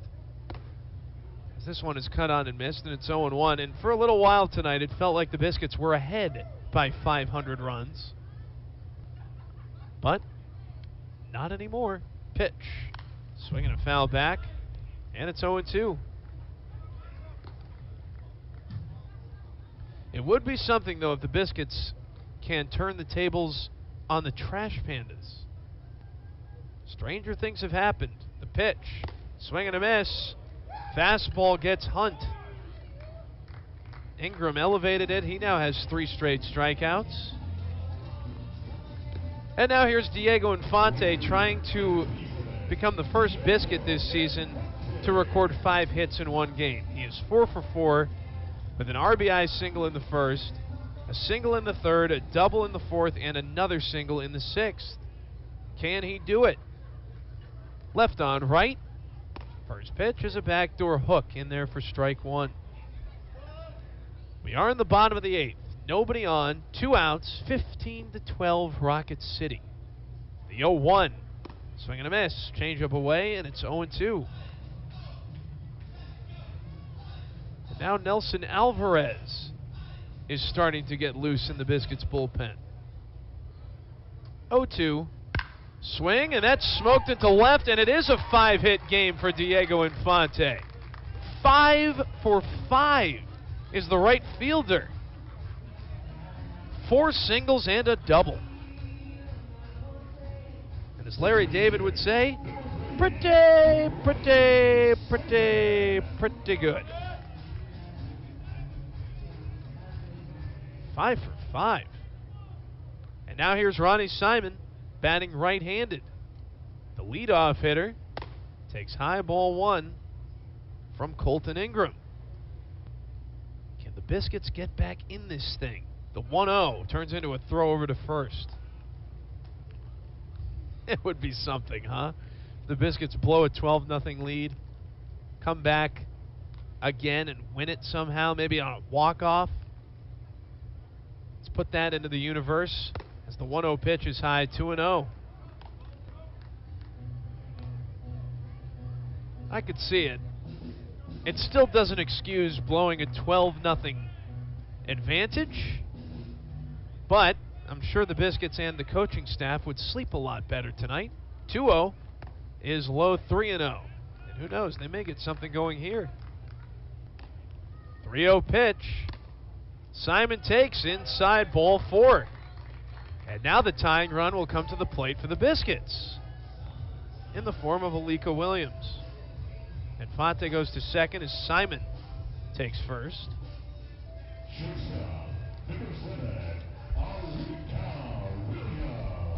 And now a righty is getting warm for Rocket City.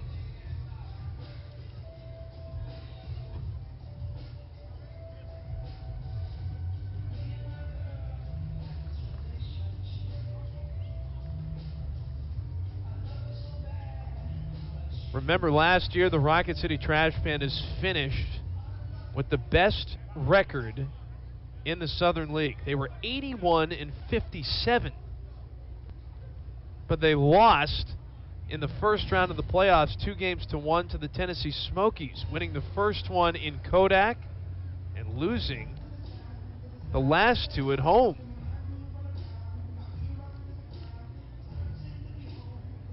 Andy Schatzley, Rocket City's manager, has gone out to the mound, but I'm not certain he's going to take out Colton Ingram.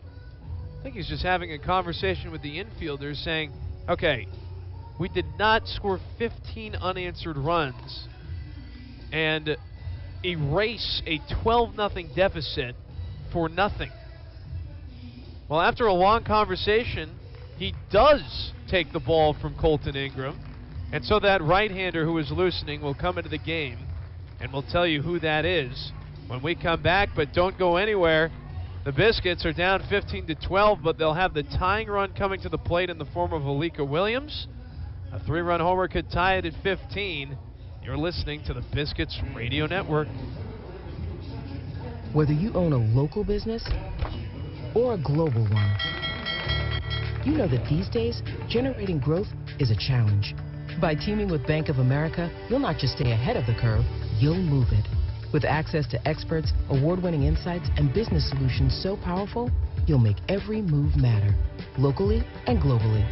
Visit bankofamerica.com/banking for business to learn more. What would you like the power to do? Copyright 2023 Bank of America, N.A. You could throw your flip-flop at a bug. Ew, a bug, get it. But the chances of actually hitting it Over there. are statistically It's still alive. unlikely. Good thing nature's got your back. Stem bug killers combine powerful active ingredients found in plants, like lemongrass and geraniol, and scientifically engineer them into effective bug-fighting formulas, safe for use as directed around people, pets, and throughout the home. Stem, rooted in nature, optimized by science.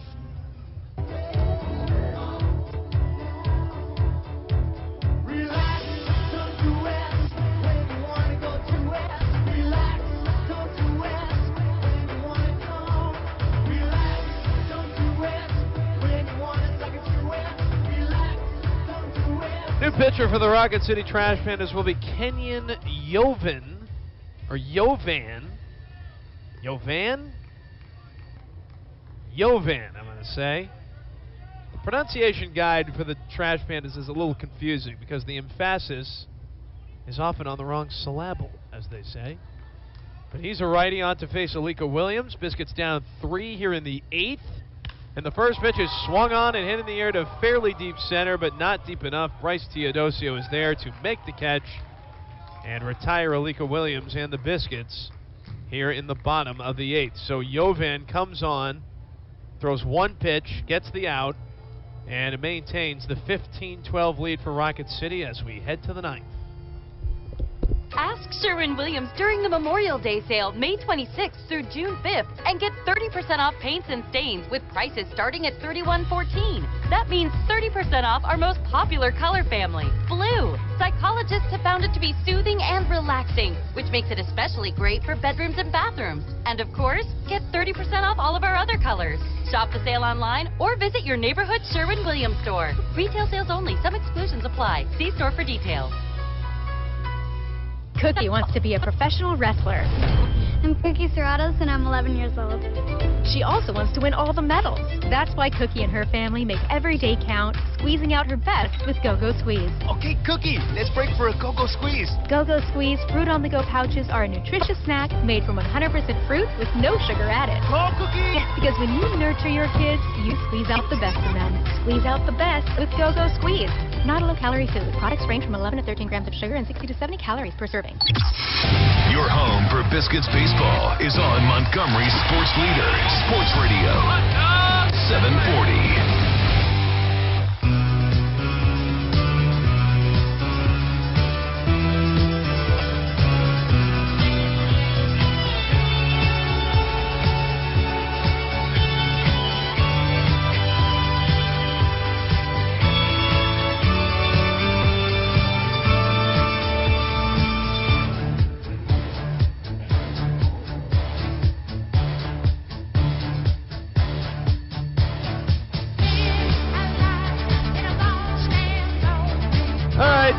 Top of the ninth, Nelson Alvarez on for the Biscuits now, who trail the Trash Pandas 15-12. And Edgar Caro was just dealt a ball, I believe. It's unclear because the scoreboard's count hasn't been right all night. Apparently it was a strike. That last pitch, definitely a ball, though. Right on left, the pitch. Swing, and that's taken in the air to left center, but Mason Auer is coasting over to his right. He'll make the grab, and there's out number one. If you're just joining us, bless you. You have missed a doozy of a game. The Biscuits scored 7 runs in the first inning, 1 run in the second inning, 4 in the third inning, and led 12-0 going to the fourth. Since, Rocket City has scored 1 in the fourth, 2 in the fifth, 1 in the sixth, 11 in the seventh, 15 unanswered. As that misses in, ball 2 from Nelson Alvarez to Orlando Martinez. He's third in the order. And it's a game that we may never forget. 2-0 pitch is high, 3-0. Alvarez is 6'4", 220. He's a 24-year-old from Miami, Florida, and South Florida, USF. Former 13th round choice by the Yankees in 2019. This one's flied back this way. It's now 3-1. Alvarez is 1-0 with an ERA of 4.5. This is his 5th appearance for the Biscuits. Had a rocky go of it Sunday in Biloxi. As the 3-1 is cut on and missed, and now it's a full count. Biscuits almost gave away that game on Sunday. Eric Ostberg had to come on to get the final out. Pitch. Swinging a foul back, and he is, of course, one of the Biscuits' catchers. I don't know what you say after a game like this, though, if the Biscuits do not come back in the bottom of the ninth. I really don't.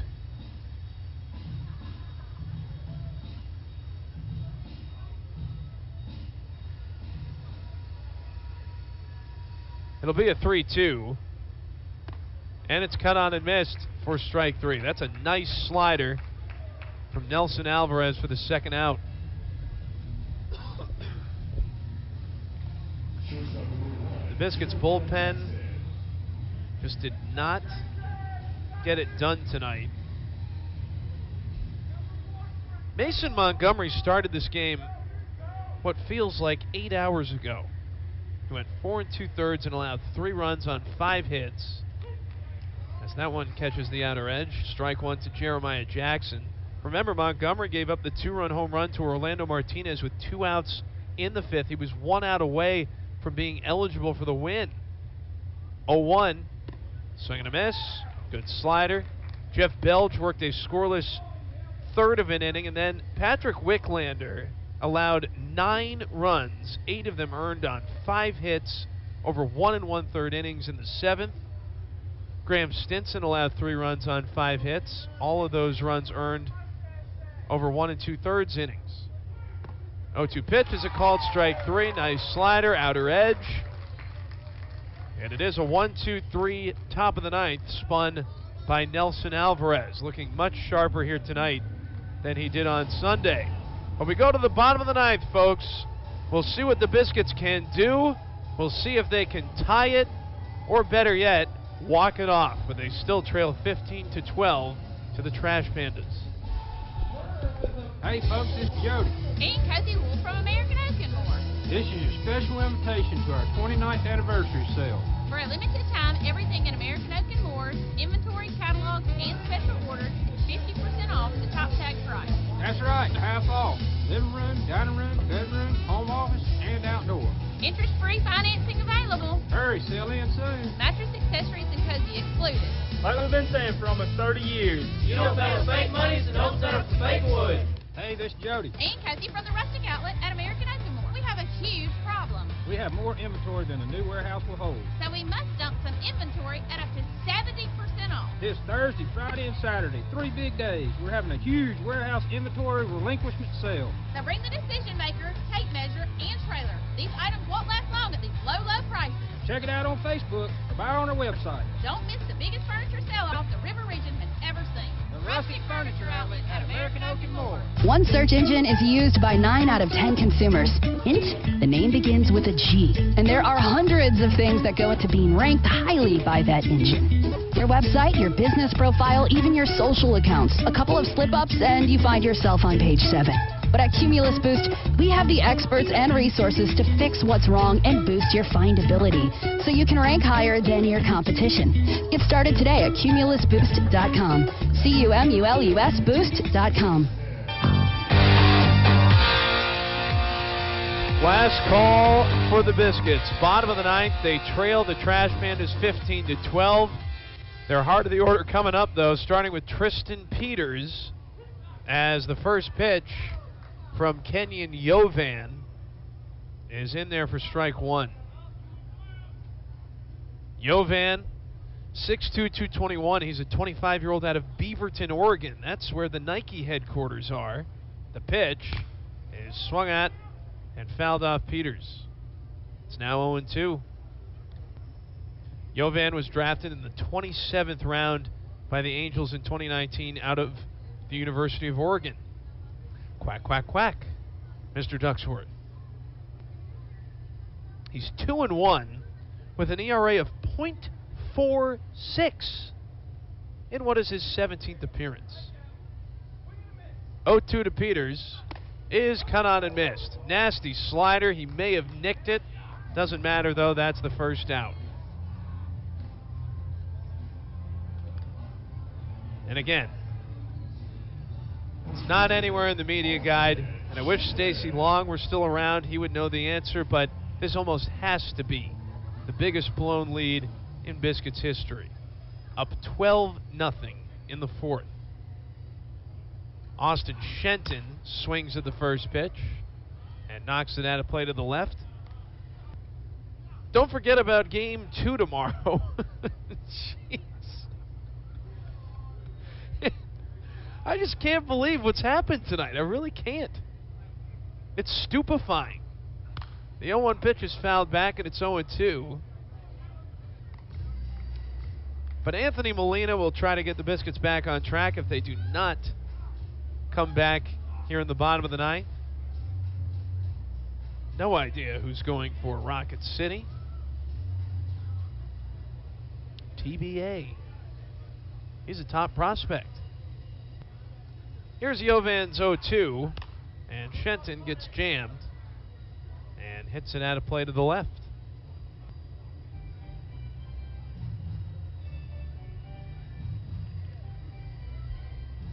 This is tied for the highest scoring game in Biscuits history. The 0-2 is swung on and rolled sharply to third. Kevin Maiton has it. Nope. He's at first, actually. So who made that play over third? It was Jose Gomez. Interesting. So Jeremiah Jackson still at short. Kyron Paris has come into the game, though, to play second.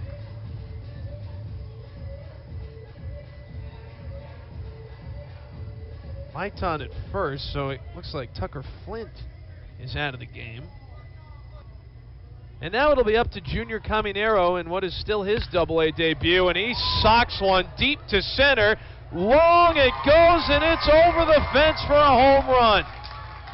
Or did it get stuck in between both walls? I think that's what Bryce Teodosio is trying to say. Oh, and it has been called a ground rule double. How about that? First base umpire, Caleb Martin, ran out there, and yeah, it got wedged in between the two walls out there. Boy, that was crushed, though. That was 404 feet, and it had an exit velocity of 114 miles an hour. So that is what we have to look forward to from the 19-year-old. RBI single in the third. 2-out ground rule double here in the bottom of the ninth. Biscuits not done yet. Mason Hours at the plate. Already with a grand slam today. The pitch. Swinging a pop-up. Back overhead. And out of play. I mean, I don't think I've seen a harder hit ball this season other than maybe Paul McIntosh's for Pensacola, but I think that one was 113 to the left of the batter's eye about a month ago here. That was 114 from a 19-year-old kid as Hours swings through that one, and it's 0-2. Biscuits are down 15-12. Can Hour keep their slim hopes alive? Jovan downhill, and Hours shoots it foul to the right.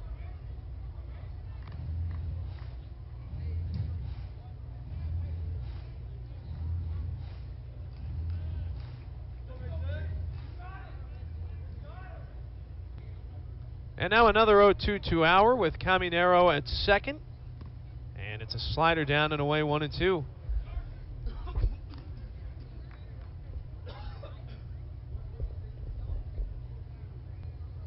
Now the set and the next pitch. Swinging a high pop. This should end it. First base side. Kyron Paris is under it. He makes the catch, and the Rocket City Trash Pandas win an unbelievable series opener, 15-12. They trailed in the game 12-0 going into the fourth. They score 15 unanswered runs and leave the Biscuits and their fans absolutely stunned. 15-12 is the final score tonight. The Biscuits fall to 23-23. The Trash Pandas improve to 22-24.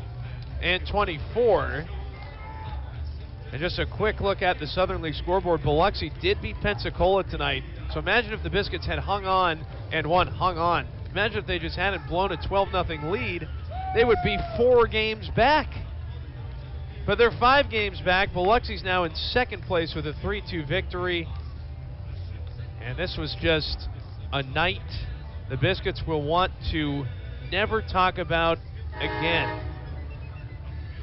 Always good to get these out of the way early, though. It's still just the second month of the season, but holy smokes. What do you say after a game like that? Except we'll play again tomorrow. And that we will.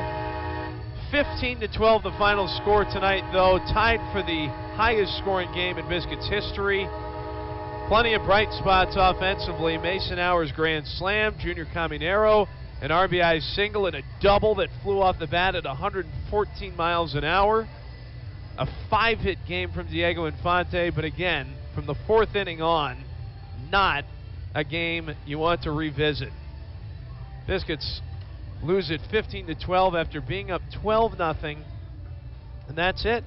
We move on. It's only one game. It's only one loss. We'll see if they can get it done tomorrow. Anthony Molina for the Biscuits. The righties 2-2 with a 4.34 ERA against TBD for Rocket City. That's tomorrow at 6:35 right here on Sports Radio 740. But it's time to close up shop and time to go home, go to sleep, and forget about this one. A very special thank you to Michael Killer Kelly tonight for pushing all the right buttons and keeping us on the air, and to you, the listener, for tuning in. My name is Chris Adams-Waldo saying goodnight. Hope you enjoyed the broadcast, everyone, and we'll see you again tomorrow.